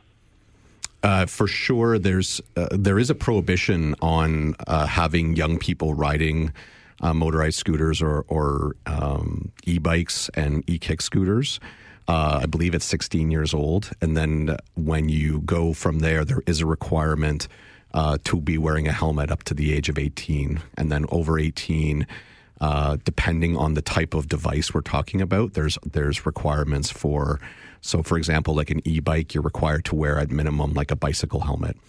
But when you get into obviously things like motorcycles, you need a properly approved motorcycle helmet. And then the same goes for e-kick scooters, is that there's a helmet law required. It's most often a bicycle helmet. But as you progress up through I think beyond 18, the restrictions change. So I'd refer to, if you live in a certain area of town here in the region, I would just Google, the e-kick scooter bylaw or the e-kick scooter rules for this region, and it should pop up with that. Talk about the hornet's nest here, though, Scott. When we get into things like this, you're talking about depending on which kind of e-vehicle, bike, scooter they are on, but there are all manner of things out there right now. I saw a fella just yesterday on Ottawa Street in the bike lane or on the multi-use trail, but in a full face mask, motorcycle type helmet, because he was on a bicycle with a motor on it, and you could hear it kind of humming along there on that side of the street. which isn't permitted. But of course, to be clear, and we get the concern I have is that we look at situations where, and we've talked about it here before, where things like the electric scooters can be modified. They have a cap on they're limited by law to 32 kilometers an hour maximum, but there is ways through the internet, through other means, to modify those vehicles so that they can travel at highway speeds, as we've seen from some of these videos. And then we have people in those situations who are wearing bicycle helmets. And I mean, like, a bicycle helmet has a certain level of effectiveness, but it's based upon the mechanics of a bicycle or mechanics of riding a bicycle at a speed that it does its job. And when you're at highway speeds or 60, 80 K an hour, that's not going to do the job that you're hoping it's going to do. And really, that's why the law is the way it is. Yeah, despite the fact he was riding an illegal bicycle, good for him for having a full motorcycle type helmet on. So I'll give him that. Inspector Scott Griffiths, Executive Officer in the Office of the Chief, and Police Chief Mark Crowell in studio with us, getting your policing questions answered. First Tuesday of the month, 11 until noon, it's Ask the Chief. And we'll continue taking your questions and getting those answers on the Mike Farwell Show. This is 570 News Radio.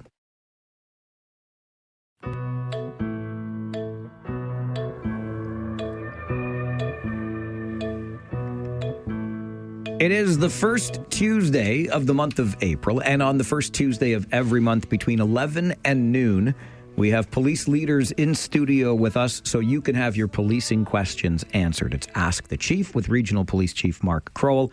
Inspector Scott Griffiths is here as well. And Scott, I just want to go back to something we were talking about before that news update, and that is along the lines of helmet laws, e-bikes, e-scooters, etc. We are into the sillier season as far as that's concerned as well, today's weather notwithstanding. But how do police prepare for the return of these various modes of transportation to our roadways, sidewalks, bike lanes, trails, etc.? So certainly, as you can see, we had some nicer weather there a few days ago where we had a lot of motorcycles out. We had a lot of other types of mobility out, bicycles and the e versions of everything that we've been talking about.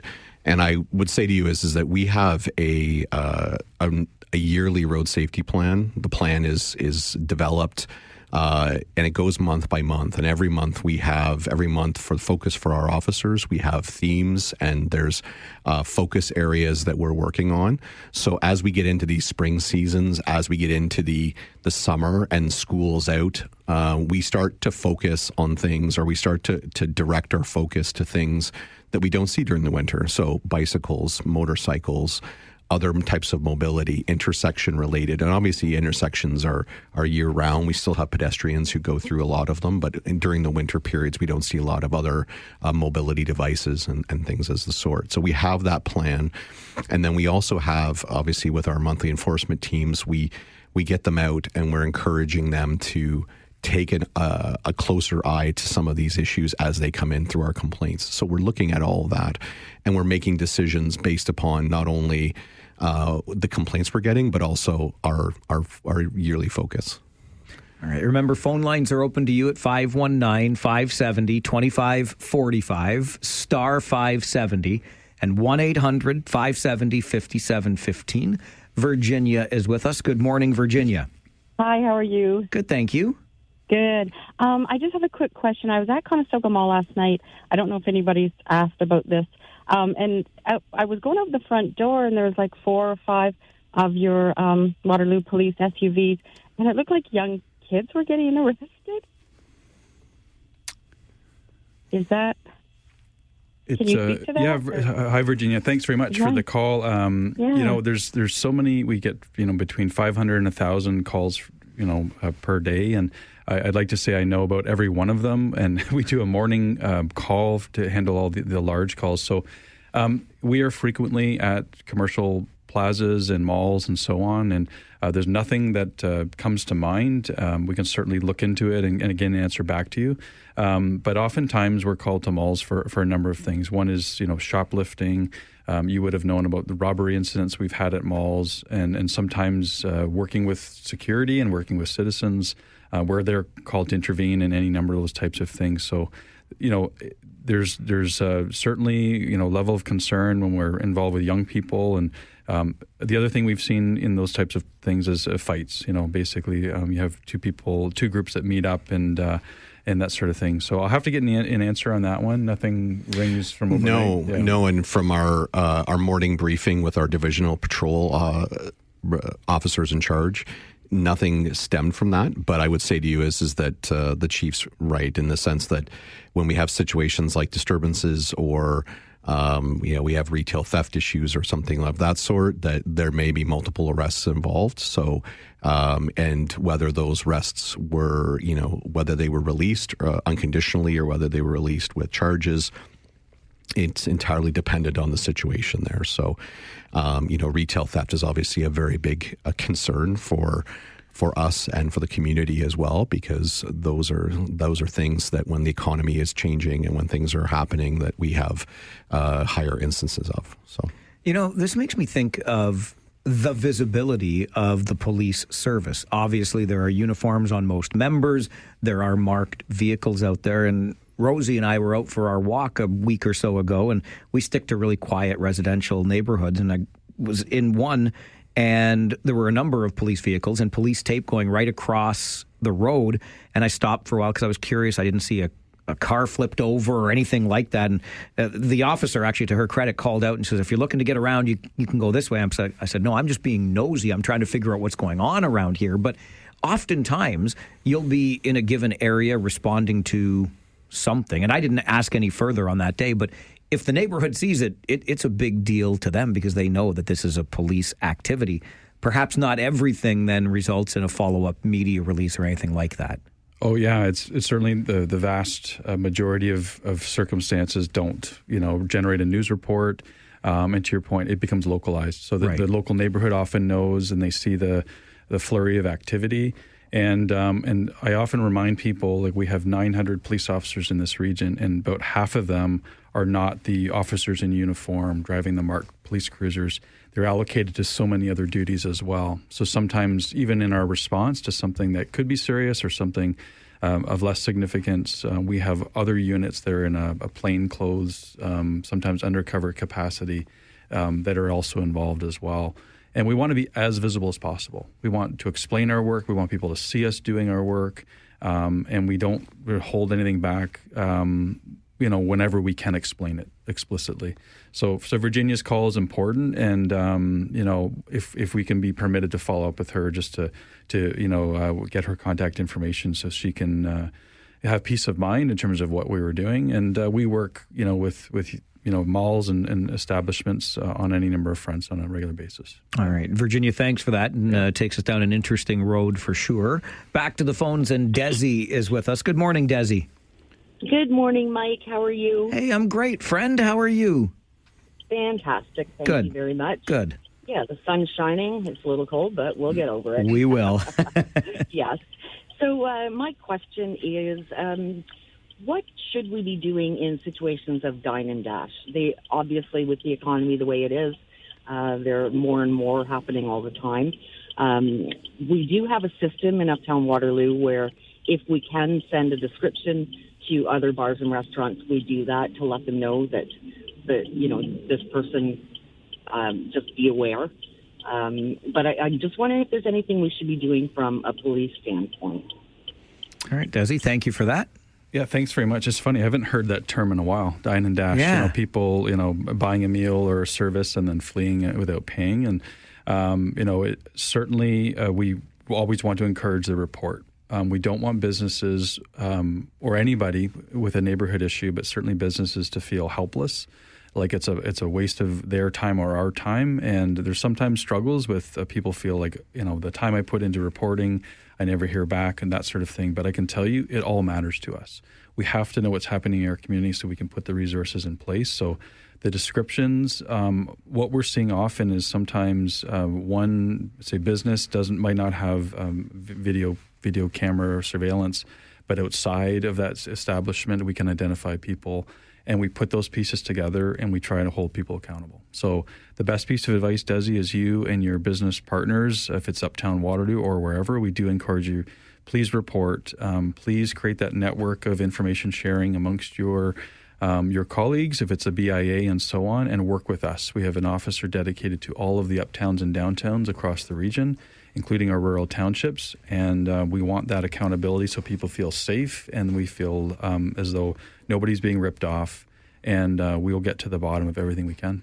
Desi owns and operates one of our favorite uptown establishments, the Duke of Wellington. Very good. It reminds me of something else. So, curveball incoming, Chief Kroll, because I usually give you a general idea of the issues I'm interested in talking about. But I understand that as a baseball pitcher, if I tell you the curveball's coming, you can still knock it out of the park. So, did a lot of reading over the weekend since I communicated with your staff at headquarters late last week about copper wire. When you mentioned businesses, we're hearing from a counselor in Cambridge who has been documenting evidence of theft and the challenges that some of these businesses nearby the 401 in Cambridge are having with repeated theft, break-in, the security measures that they're putting in place, etc. How do we respond? Because I understand that police are aware of these incidents. How do we combat this? So this is a comprehensive discussion that's been occurring for years, and the concerns and the complaints are well warranted, because this is immensely frustrating for businesses that have scrap metal or that have, they're basically have their own copper lines or phone lines or whatever it is that are infiltrated. And so we have significant investments happening. It's often a small network of people that are either local or people coming to take advantage of opportunities within the region. So much like I've just explained to Desi, the ongoing reporting is crucial. We have multiple projects. We are focusing on prolific offenders, people known to be involved, and we've made some significant arrests and investigative inroads.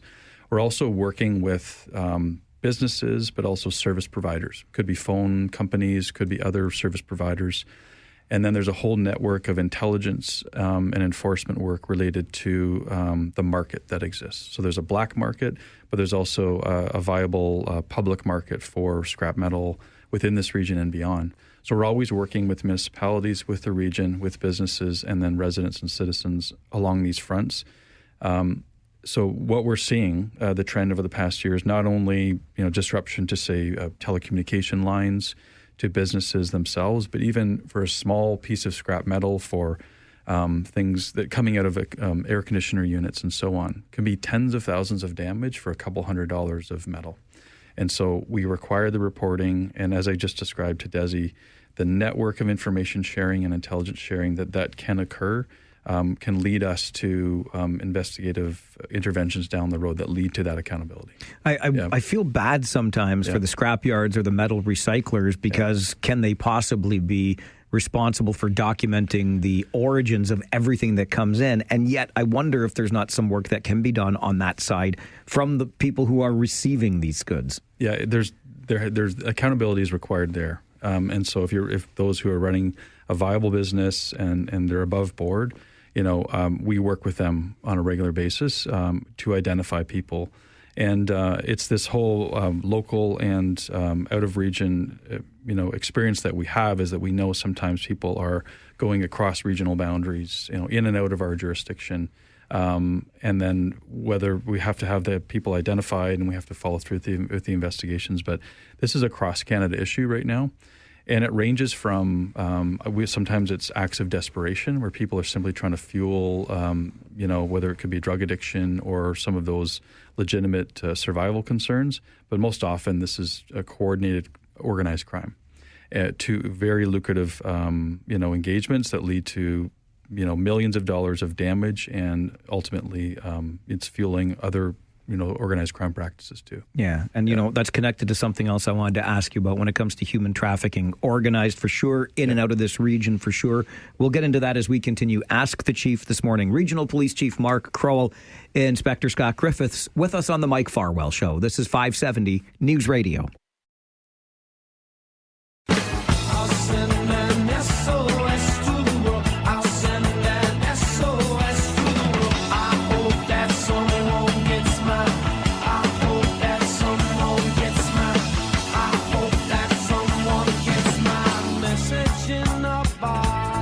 We are in studio this morning with Regional Police Chief Mark Crowell and Inspector Scott Griffiths. It is the first Tuesday of the month, and on that Tuesday, between 11 and noon, we have time for you to get your policing questions answered by these leaders who spend the time with us in studio. One of the things I wanted to ask you about, Mark, is human trafficking, because I remember statistics from a month or two back that place us here in the region among one of the highest relative to other parts of Ontario or Canada. Forgive me, I can't remember exactly which. But this is a going concern, to say the very least. What steps do we take, knowing statistically that we're one of the higher areas for human trafficking, to combat it? Yeah, and so you're right on both fronts. We have both higher national and provincial average for the total number of human trafficking cases in our region. And this is one that we've talked about before, where it's a bit of a mixed blessing. And so let me explain that to you. We have a dedicated human trafficking response with the regional police. So we have a human trafficking unit. We also have other units under the Special Victims Unit umbrella. So we have a sexual assault team, a youth protection unit, and other investigative teams that work all together on human trafficking issues. And then we don't do it alone. We do this work with all of our community partners. There is the Community Safety and Wellbeing Plan priority of addressing intimate partner and gender-based violence. And so the work that is ongoing, and when I refer to a mixed blessing, is we believe we have a robust network of community organizations that are committed to making interventions and supporting victims and survivors of human trafficking. So that leads to some of the increased reporting and the increased support. What we know for sure is this is one of the most difficult criminal investigations that we undertake because of the vulnerabilities of the victims. Often young women, there's human trafficking, drug trafficking, and other labor trafficking integrated. And the amount of complexity in these investigations and the amount of supports that people require is significant. So what I can say is we should be proud as a community that we are starting to talk about this more often, and where we have partnered on top of what I've mentioned so far is with an organization called Not in My City. It's a hashtag. It's an amazing organization, Not in My City, and it's all about promoting awareness and mobilization and action on human trafficking across Canada. And we should be proud. We are leading the nation on some of our commitment to this organization. And basically, you will see the yellow flower, this yellow rose that I'm wearing today, increasingly at our airports, on public transit, across organizations. Our school boards have signed up for awareness building, education, and we're trying to mobilize our entire community to say, not in my city, not in my region, not here, not anywhere. How do we provide interventions and supports for people to really get ahead of this curve? Yeah. You know, you talk about mixed blessing, and I think about folks who live here, maybe have for a long time like I have, or are new. We talk in real estate terms about location, and that's part of the mixed blessing as far as this is concerned, as I understand it, Mark, because this location, it's great for access if you want to go to a Blue Jays game, or you want to head down to London to see something at Canada Life Place for those entertainment things. It's also that close along the 401 to two other major metropolitan areas. That's exactly right. And so that Highway 401 corridor, ranging all the way to, say, Windsor to Quebec, does have that, trajectory of organized crime of many kinds. And so we know that people who fall into, the perils of human trafficking do move from jurisdiction to jurisdiction. And that is a hallmark of the complexity of actually the investigations and the coordination that's required. But also on a local level, we have things happening in this community behind closed doors. And we could have young people especially that are actually being victimized and are vulnerable, even in good homes right now. And so that's part of the awareness building, the education. And so we encourage anyone, and you'll see it coming from us increasingly, as a dedication to this organization, Not in My City. And we want to, be part of this movement where we're all aware, we're all rowing in the right direction on trying to provide that viable intervention. And we think we've got some good momentum happening. One more thing before we're done here today, and that is around a new investigative tool that police have with closed-circuit television cameras. Waterloo said yes, but Wilmot Council recently said no to having these cameras in their township. How do you move forward with this project when you're not getting buy-in from every municipality? So we've been using an all-of-community approach, and we have to go individually to each township and city to seek an agreement, also with the region and also with the province of Ontario. So none of this is unexpected. We know that every community has nuances with the local landscape politically and with their councils and also with their own administration. And so we're continuing to negotiate those partnership agreements piece by piece, and we understand some communities have some concerns. They want to see proof of concept. They want to see the successes that we anticipate as well. And so I anticipate in the next 2 months, you will start to see the first installations of these cameras. They also have the capability of automated automated license plate reader technology as well. And so we look forward to, finalizing those agreements and installing them, but also then explaining to our community, here's how they work, here's where they're located, here's their function, and then here's the success story that we will be able to tell you based on here is the call or the concern to police, and here's how this technology was activated and utilized and led to this outcome. It's always a full docket, and it's ongoing, I know, up to 1,000 calls a day for regional police. Always appreciate the two of you making this time every month to join us on the show. Thank you for this. Thank you, Mike. Thanks, Mike. Inspector Scott Griffiths, Regional Police Chief Mark Crowell. They join us on the first Tuesday of every month between 11 and noon for Ask the Chief, and it's right here on the Mike Farwell Show. Talkback is next. It's 570 News Radio. Take out the papers and the trash. You don't get no spending cash if you don't scrub that kitchen floor. You ain't gonna rock and roll no more. Yakety yak. Don't talk back. Just finish cleaning up your room. Let's see that dust fly with that broom. Get all that garbage out of sight. Or you don't go out Friday night. Yakety yak. Don't talk back.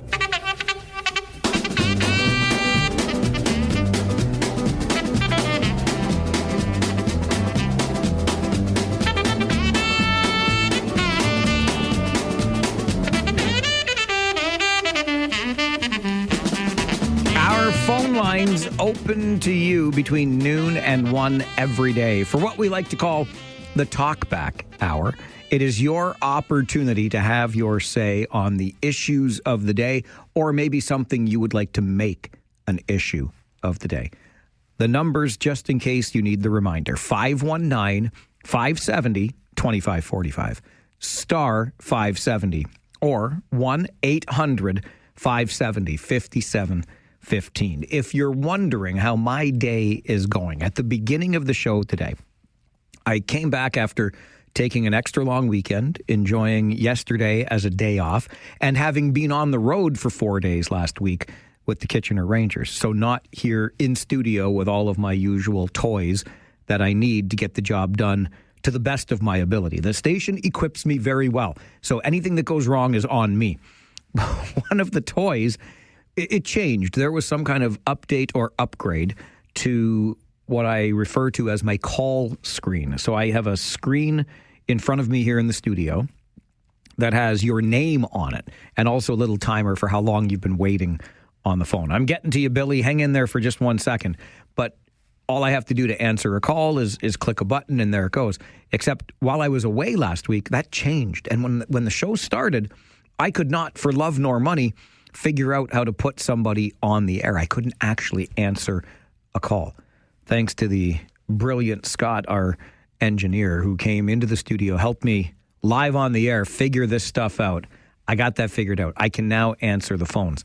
However, as I'm bookending my day, now getting into this Talkback Hour, I am currently eating my yogurt with a fork. Because you see, having been away, cleaned out the old lunch bag a week ago when I was heading on the road last week, and updated, upgraded, cleaned everything that was in the lunch bag, forgot to replace my spoon. And I don't know about your workplace kitchen, but there is an abundance, don't tell Justin Trudeau, there is an abundance of plastic cutlery hanging around this radio station's kitchen. Never a spoon. The spoons are the first to go. So clearly people forget spoons regularly. I just forgot mine today, but the spoons are all gone. It was the choice between a knife or a fork. I chose the plastic fork with which to eat my yogurt, which you might think is a little odd, and I'll grant you, it's not perfect. However, it sure as heck beats a former coworker of mine who, upon forgetting his spoon one day, or maybe because he was a bit of an odd duck, maybe he didn't forget the spoon, maybe he just likes eating his yogurt this way. He two-fingered his yogurt. That's right. He took his index and his middle finger, and he scooped his yogurt with his fingers and ate it that way. I may be eating my yogurt with a fork, but I am not eating my yogurt with my two fingers today. Just a little update on how things are going over here. How things are going out there is what I want to learn about from you during the Talkback Hour, based on some of the news of the day. Is Donald Trump really going to follow through with obliterating an entire civilization tonight unless Iran surrenders? No, it's a Taco Tuesday, right? A Trump always chickens out Tuesday. I don't think he's going to follow through on this. The deadline, the goalpost will move again, correct? We're getting an appointed regional chair, something else we talked about on the show today. We could play a game. Who would you like to be the next regional chair? It's going to be an appointee of the provincial government, so somebody who's friendly with the provincial government. Maybe Doug Ford's going to call on the former premier himself and make Mike Harris, no, not that Mike Harris, or that Michael Harris, but Mike Harris Sr. Maybe he'll become the new chair of the region of Waterloo. I don't know, but if you want to throw a name into the ring, we'll absolutely entertain ideas as we move in that direction municipally. Let me move in the direction of taking your calls, and we will start with Jersey Bill, Farwell's Force member number 12. Good afternoon, Billy. And let me start by saying it sounds as though you're entirely too reliant on that staff, and you've let some of your radio skills go a little cold there, my friend. You want me to figure out a software upgrade all by myself, Billy? Is that what you're telling me? I have no idea what happened. Yeah, I guess if technology has moved on, I guess you have to take that into account too. That's right. I am a dinosaur, my friend. Well, listen, you know what? I hate to say it, but remember what I told you when I called you when you're out in Saginaw. I said, back in the old Vietnam days, planes were being shot out of the sky and people were captured, and just, I don't care what Trump says, it's the grace of God or the great technological superiority of the Americans. We keep this up, we're going to get prisoners. We're going to have prisoners held by the Iranians. And it'll be a hostage situation more than a prisoner of war situation because of the type of war that this is, or conflict this has become. And who knows what's going to happen there? But he'll start looking like the worst days of Jimmy Carter pretty quickly. And also, I was watching CNN through my Rogers internet last night, but what really struck me was they have this kind of panel discussion, and even the conservatives were saying, well, if he follows through on this could have some serious repercussions. We don't know exactly how it's going to end here if he does this massive attack tomorrow. And then almost in the next minute, he's talking to the people up there in the spaceship. And so it goes from this sort of dark idea of what's going to happen on the war front to this cheery idea. He even complimented a Canadian. He didn't bring up anything negative about Canada. He says it's great what you Canadians are doing in space and all this and stuff. But I sort of wonder, it's not so much killing a civilization. He wants to turn a part of the world. If he carries through on this, he's going to make a part of the world look like the lunar surface. And do we really need this?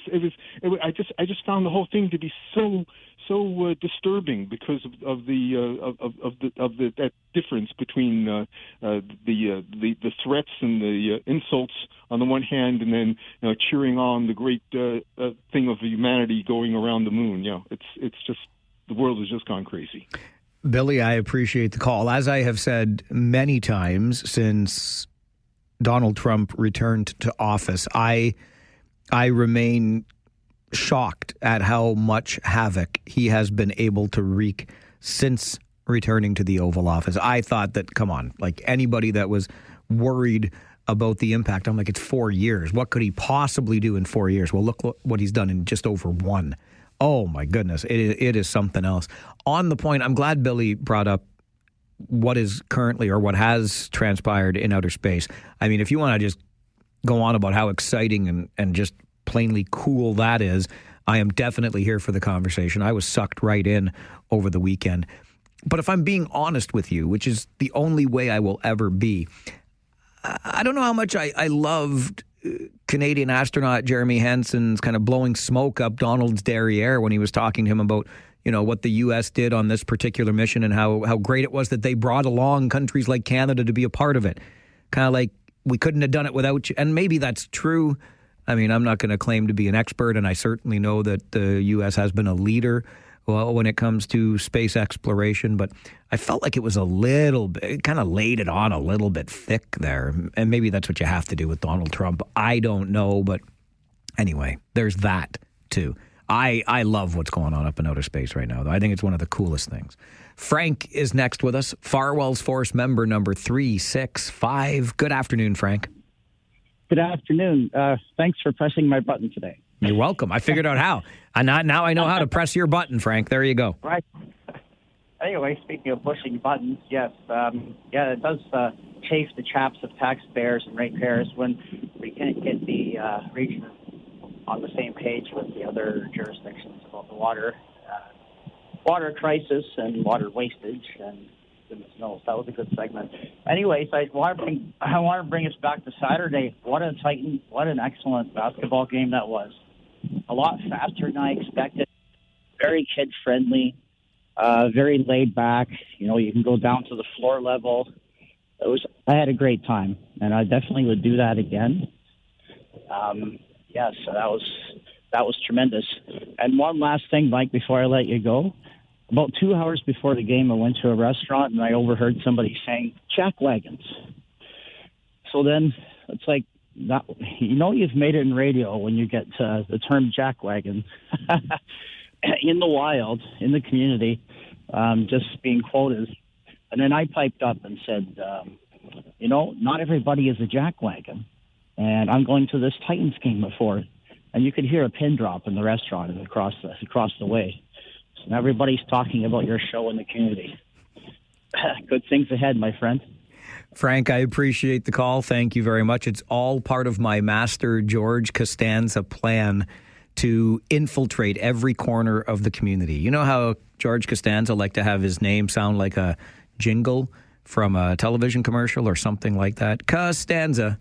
Well, listen, the Farwell Show is infiltrating, okay? Every corner it can possibly infiltrate. We'll have jackwagons. We'll have come on with your coming on. We'll have HE double hockey sticks and so much more. And thank you for coming to that Titans game on the weekend. From your lips to the Titans ownership's ears, you do that again in a heartbeat. It was a great atmosphere, family-friendly, good level of basketball. It's just lots of fun. And on Saturday, it happened to be Farwell for Hire Day with the KW Titans, and lots of you came by and said hi and made donations, even handed me cash. And that just reminds us that not everybody is a jackwagon. So let's keep that up, as we will keep taking your calls right after this quick timeout. It's your Talkback Hour on the Mike Farwell Show. This is 570 News Radio.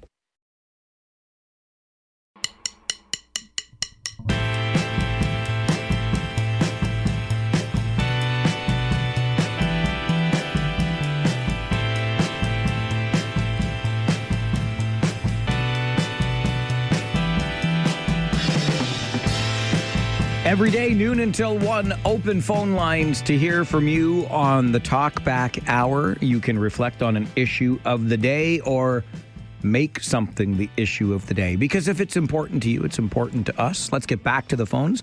James is here, Farwell's Force member number 242. Good afternoon, James.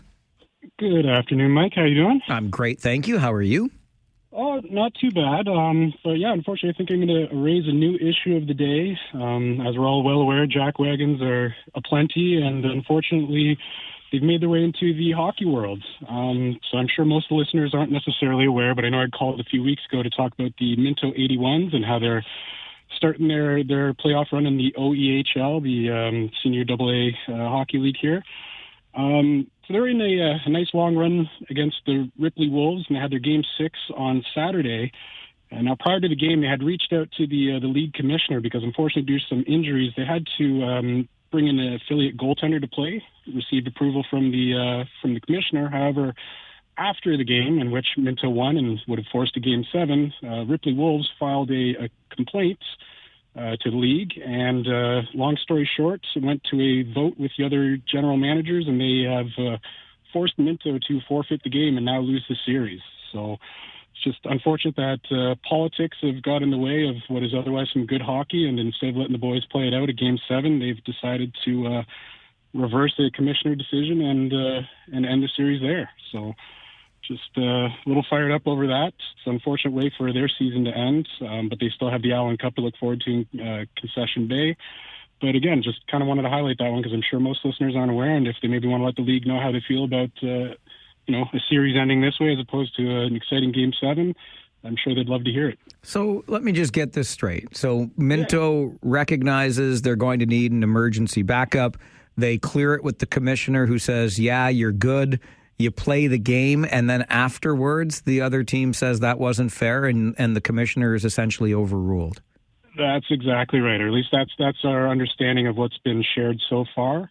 Again, it seems like it went to a league vote with the other general managers, and I think Minto is a victim of their own success. They won the league last 2 seasons and were well poised to run it back for a third time. And unfortunately, I think the league GM saw an opportunity to squash that. So they're going to appeal this decision, but the cards are unfortunately seem to be stacked against them this time around.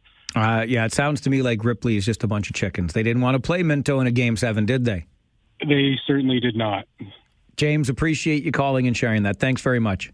Thanks a lot, Mike. Appreciate it. Good to hear from you today. That is a disappointment. It shouldn't be that way. I actually received an email, a week or so back. Anyway, and asked if I was interested in more information, to which I said yes. And I haven't received it yet, but it was similar and at a lower level, kids minor hockey. And it was a game that one of our teams, I think it was Kitchener, could have been Waterloo, but pretty sure it was Kitchener. Anyway, played and ultimately had to be forfeited. And that certainly doesn't seem right at all. In this case, I know we're talking a different level of hockey, but whatever happened, I get it. I'm as competitive as the next person. I really am. But gosh, I would much rather win with a little bit of integrity than lose with a lack thereof. And this just sounds like, whatever, take your chances in Game 7. Don't try to overturn some commissioner's ruling so that you don't have to play the Game 7. And I don't know. Listen, somebody wins, somebody loses. It's never fun to be on the losing side, but maybe you could just do better next time. On the note, and I have a story about Ripley to share with you in just a moment, but before I share the story about Ripley, Ontario, which is a beautiful part of Ontario. I'm sorry they're filled with chicken hockey players, but whatever. I'm just kidding. Don't come after me. You're tougher than me, you Ripley hockey players. But I want to remind you a couple of things. So, of course, this is your home of Kitchener Rangers hockey. We know we're getting all set for round 2 of the playoffs with the Sault Ste. Marie Greyhounds, couple of local boys, Brady Martin, Jordan Sharon playing for the Sioux against our Kitchener Rangers. It all starts on Friday night. The Cambridge Redhawks are so far undefeated in the GOHL playoffs with back-to-back sweeps, first over Caledonia, then over Pelham. Redhawks awaiting their next opponent in the GOHL playoffs, so way to go, you Cambridge Redhawks. And the U18 AAA Waterloo Wolves are Central Region title winners. They won that title up in Markham, and now we'll move on to the National TELUS Cup tournament in Peterborough beginning on April the 20th. And they will face the 4 teams from the other regions in the country, Pacific, West, Quebec, and Atlantic. This is essentially the Memorial Cup for U18 AAA teams in Canada. And our U18 AAA Waterloo Wolves are the Central Region winners. Way to go, you Wolves. Congratulations. Wanted to make sure you got your due and that I could share your success with the audience of this show today. So consider it done. Way to go, you Wolves. Way to go, you Redhawks. Let's go, you Kitchener Rangers with the Sault Ste. Marie Greyhounds coming to town later this week. The town of Ripley. So, as you probably know, I don't think I need to reintroduce you to Don Cameron, right? The late, great voice, the voice of the Kitchener Rangers, with whom I had the privilege of working for a number of years in my work with this radio station and the hockey club.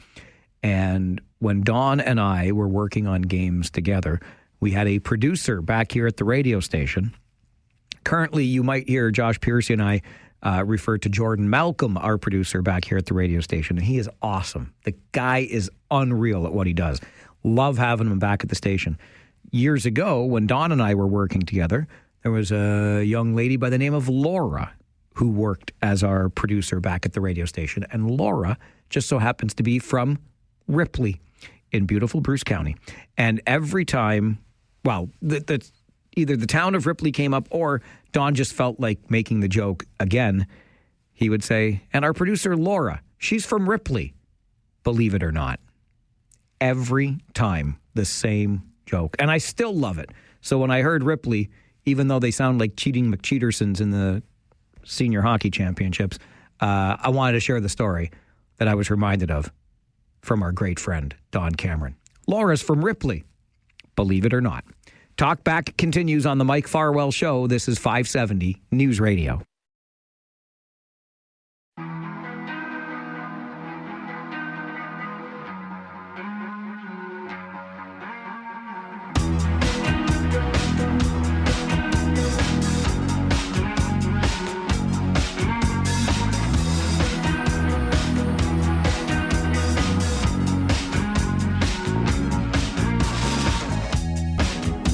It is your daily Talkback Hour, where you talk back to us about the issues of the day or bring something forward that you would like to make an issue of the day. It's that simple. You call, we answer. And back to the phones we go for Larry. Good afternoon, Larry. Good afternoon, Grand Poobah. I thank you for that, sir. Well, there's something in the mail that will make it official that you will officially become the Grand Poobah of Kitchener. Really? What's in the mail? Yes. Okay. Well, when you see it, it's addressed to the Grand Poobah. I sure as hell hope it makes it to me, Larry. I really do. It's in snail mail. That's fine. So when it gets there, it gets there. I know I've mailed stuff in the past. Yeah, but did you address it to Grand Poobah or did you address it? No, it's to Mike. Okay, I got you. It's to Mike. All right. Yeah, it's to Mike. But there's Grand Poobah written on the envelope. So there's nothing to worry about, nothing weird in there. It's just something to make it official that your title will now be official. Okay, well, speak for yourself. It's coming from you, and you're telling me there's nothing weird in there, eh? You weirdo. Yeah. What is my number anyways? Oh, my goodness. Are you kidding me? No, I told the other person on the other end, I haven't called in a while, and I'm thinking, you gave my 32 away, so now it's either I'm 45 or 54. You're definitely not 45, because that's my buddy Then Preston Paul. All right, then it's got to be 54. Does your last name start with an S? Yes, it does. Yeah, that's you, buddy. You're number 54 right there. Okay. Okay. Yeah, okay. I couldn't remember what my number was because it's been a while. I haven't stopped listening. Just it's called work, you know. Hey, buddy, trust me. I get it. And the difference is what I'm doing right now is what I call work. I feel for you having to do a real job. Yeah, well, when the real job, the alarm goes off at midnight and you are on the road, you know. So you get to sleep in. Well, now let's not get carried away. We were on the road last week, and we had an overtime game 3 of the Rangers Saginaw series. We got back to the hotel 11:45, and I was still up and at 'em the next morning. There you go. 6 o'clock, baby. Now I know that's not too bad. I got 6 hours. That's lots, but you there are slept on the ride home. No, we were in Saginaw. We went from the rink to the hotel. Don't start with me, young man. Okay. Hopefully you get your package in the next week or so. I Not appreciate too long. it. Thank you, Larry. All right. Bye now. Okay. Take good care. There are some fast sleeps in this business, but I'm not one to complain about them, particularly when playoff time rolls around. Just think about this, because I already am. A week from this Thursday, so 9 days from now, we are going to play Game 4 versus the Sault Ste. Marie Greyhounds in Sault Ste. Marie. And the very next night, we're going to play Game 5 back here in Kitchener. So we got to get from the Soo to Kitchener and then play a game that night in Kitchener. And somewhere in between, like, I don't think I'm going to be hosting a show because what am I going to do? Anyway, I don't know what the travel is going to look like. There's going to be a short sleep in there or a bus sleep in there. Again, grand scheme of things, I ain't getting up and birthing no babies. I ain't splitting no atoms around here. I am doing nothing of a critical nature. I can do my job a little bit underslept. It's not the end of the world. And I guarantee that Larry and a host of others have it far worse than I do.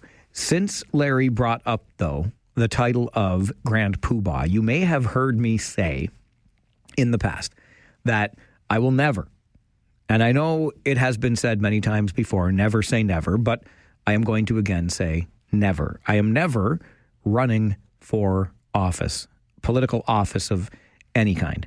Been there, talked about that, decided not to, and now am firmly opposed to the idea. Unless, here's my but, here's my out clause, I will consider a run for local office if the position of Grand Poobah is created. And the Grand Poobah would be the person responsible for the newly amalgamated region of Waterloo. One level of local government led by the Grand Poobah. It's not happening. But we do have a change coming to our regional government. It sounds as though Ontario Premier Doug Ford is moving legislation that will create an appointed position of regional chair as opposed to an elected position of regional chair. Somebody told me earlier today, I think they were just being facetious, but somebody told me earlier today that at their office, in their little office pool as to who would be the next regional chair appointment, I had the best odds. Dear Doug Ford, don't want the job, don't even bother asking. However, I did ask you at the beginning of the Talkback Hour today if you'd like to throw some candidates out there for consideration, and Jim is willing to play along with the game.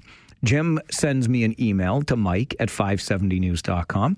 Says, good afternoon, Mike. We are long overdue for a change and, frankly, a shakeup in Waterloo Region. I do not often agree with Doug Ford, but I applaud this effort to get things done in Waterloo Region. And you know what, Jim?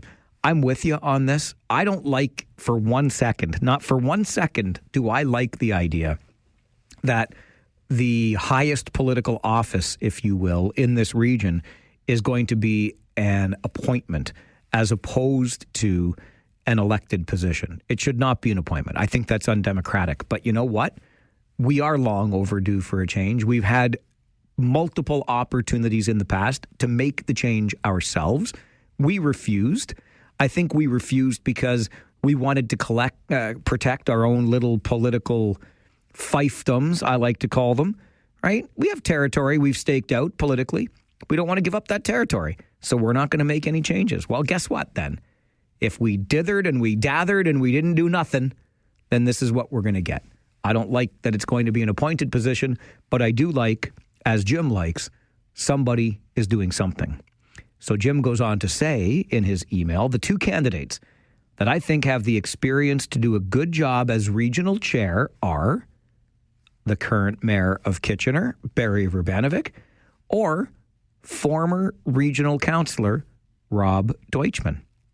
That's Jim's email to Mike at 570news.com, suggesting two local political veterans that he thinks would make a good appointed regional chair. Barry Verbanovic, the current mayor of Kitchener, Rob Deutschman, former regional councillor, and I might add, former mayor of North Dumfries Township. I wonder if either of those gentlemen were approached with the offer, if they would take it. I think Barry Verbanovic would. I'm not sure Rob Deutschman would. I'm not sure how Rob Deutschman feels about Doug Ford. Politically, I think it would make some sense for the mayor of Kitchener. But hey, here's another, listen, if you haven't heard a rumor by noon in politics, start one of your own. It's a little past noon, but I've heard some rumblings that our current regional chair, Karen Redmond, would very much like to be the appointee. Forget just running again. If it's not available as a job she can run for to get elected to, Chair Redmond would like to be the appointed chair. And as I understand it, she has a decent enough relationship with Doug Ford. Maybe that would be the case. I don't know. We will see where that goes. But Jim, thanks for playing along with our little game here as we look forward to an appointed regional chair. Who do you think it could be? Barry Verbanovic? Rob Deutschman? Karen Redmond? Insert name here. And Rose sends an email to Mike at 570news.com about something we talked about earlier today on the show. I could not agree more, Rose writes, with negative comments expressed on your show this morning. As a senior, I can attest to the difficulty in getting the new big black carts to the curb. Carrying one bag at a time was doable. Not so with this huge cart. My street has numerous homes that now house renters of various combinations.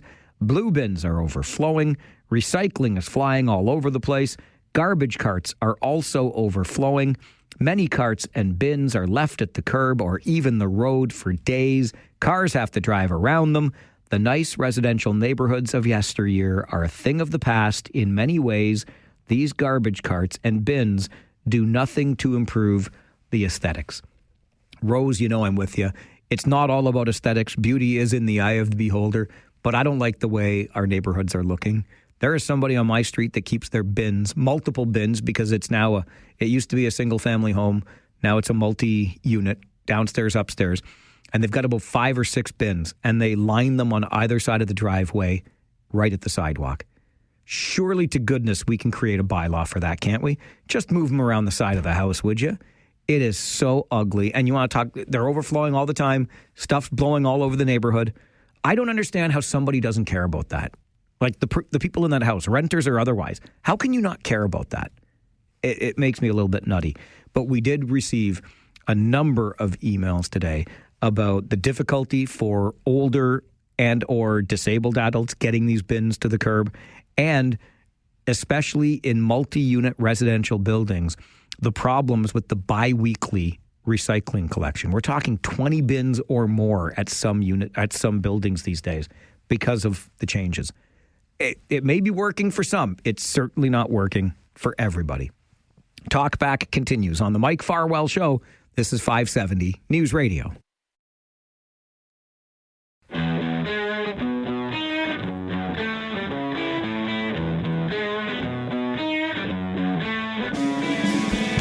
When you get the chance to talk back to tens and tens of people at the same time, take advantage of that. Let's go back to the phones on this Talkback Hour. Darlene, Farwell's Force member number 93. Good afternoon. Good afternoon, Mike.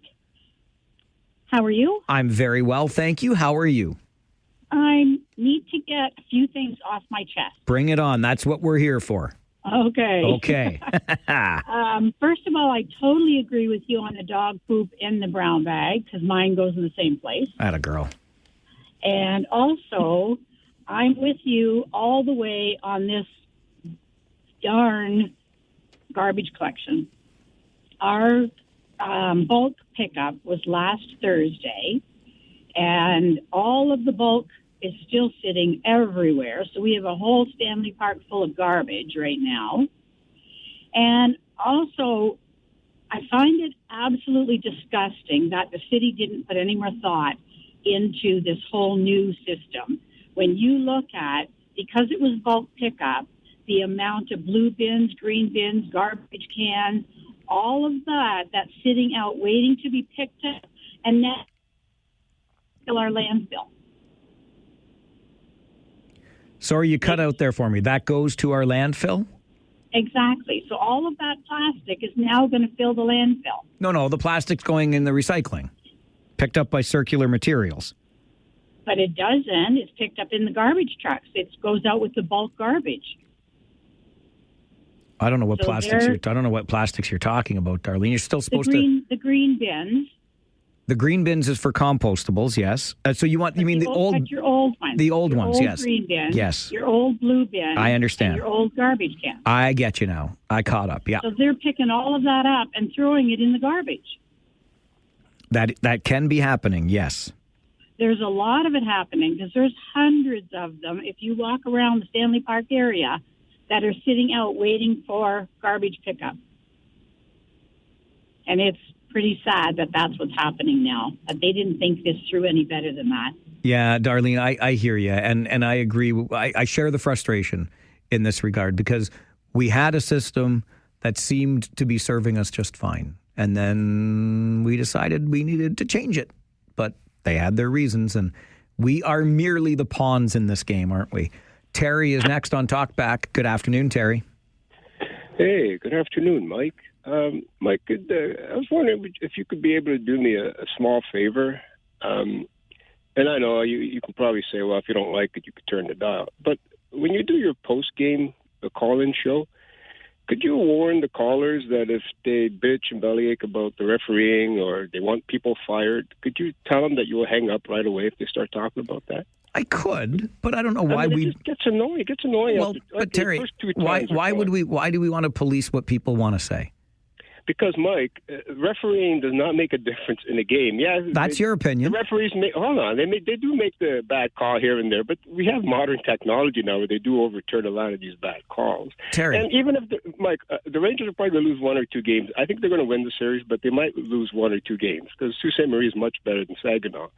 But even if the Rangers get swept and lose every game 10-0, they're not going to fire UC Ahokas or Mike McKenzie. That's not going to happen. Okay, Terry, I don't disagree with you, but I'm going to come back to my original question. Why do you want to police what other people say on a post-game show?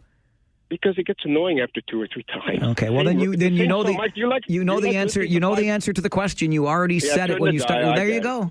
There you go. Okay, Mike. Okay. It's like listening to the same song 20 times over. Okay, thanks, Mike. All right, Terry. Listen, I hear you, and I do push back, and I could make the rule, but if you have ever listened to any sports call-in show anywhere, you get the same kind of frustration expressed by fans, right? They want to get mad at the coach. They want to get mad at the general manager. They want to get mad at the referees. I'm not here to tell you what to think about the game. I'll tell you what I think about the game. And then I will invite you into the conversation to tell me what you think about the game. And sometimes I'll argue with you.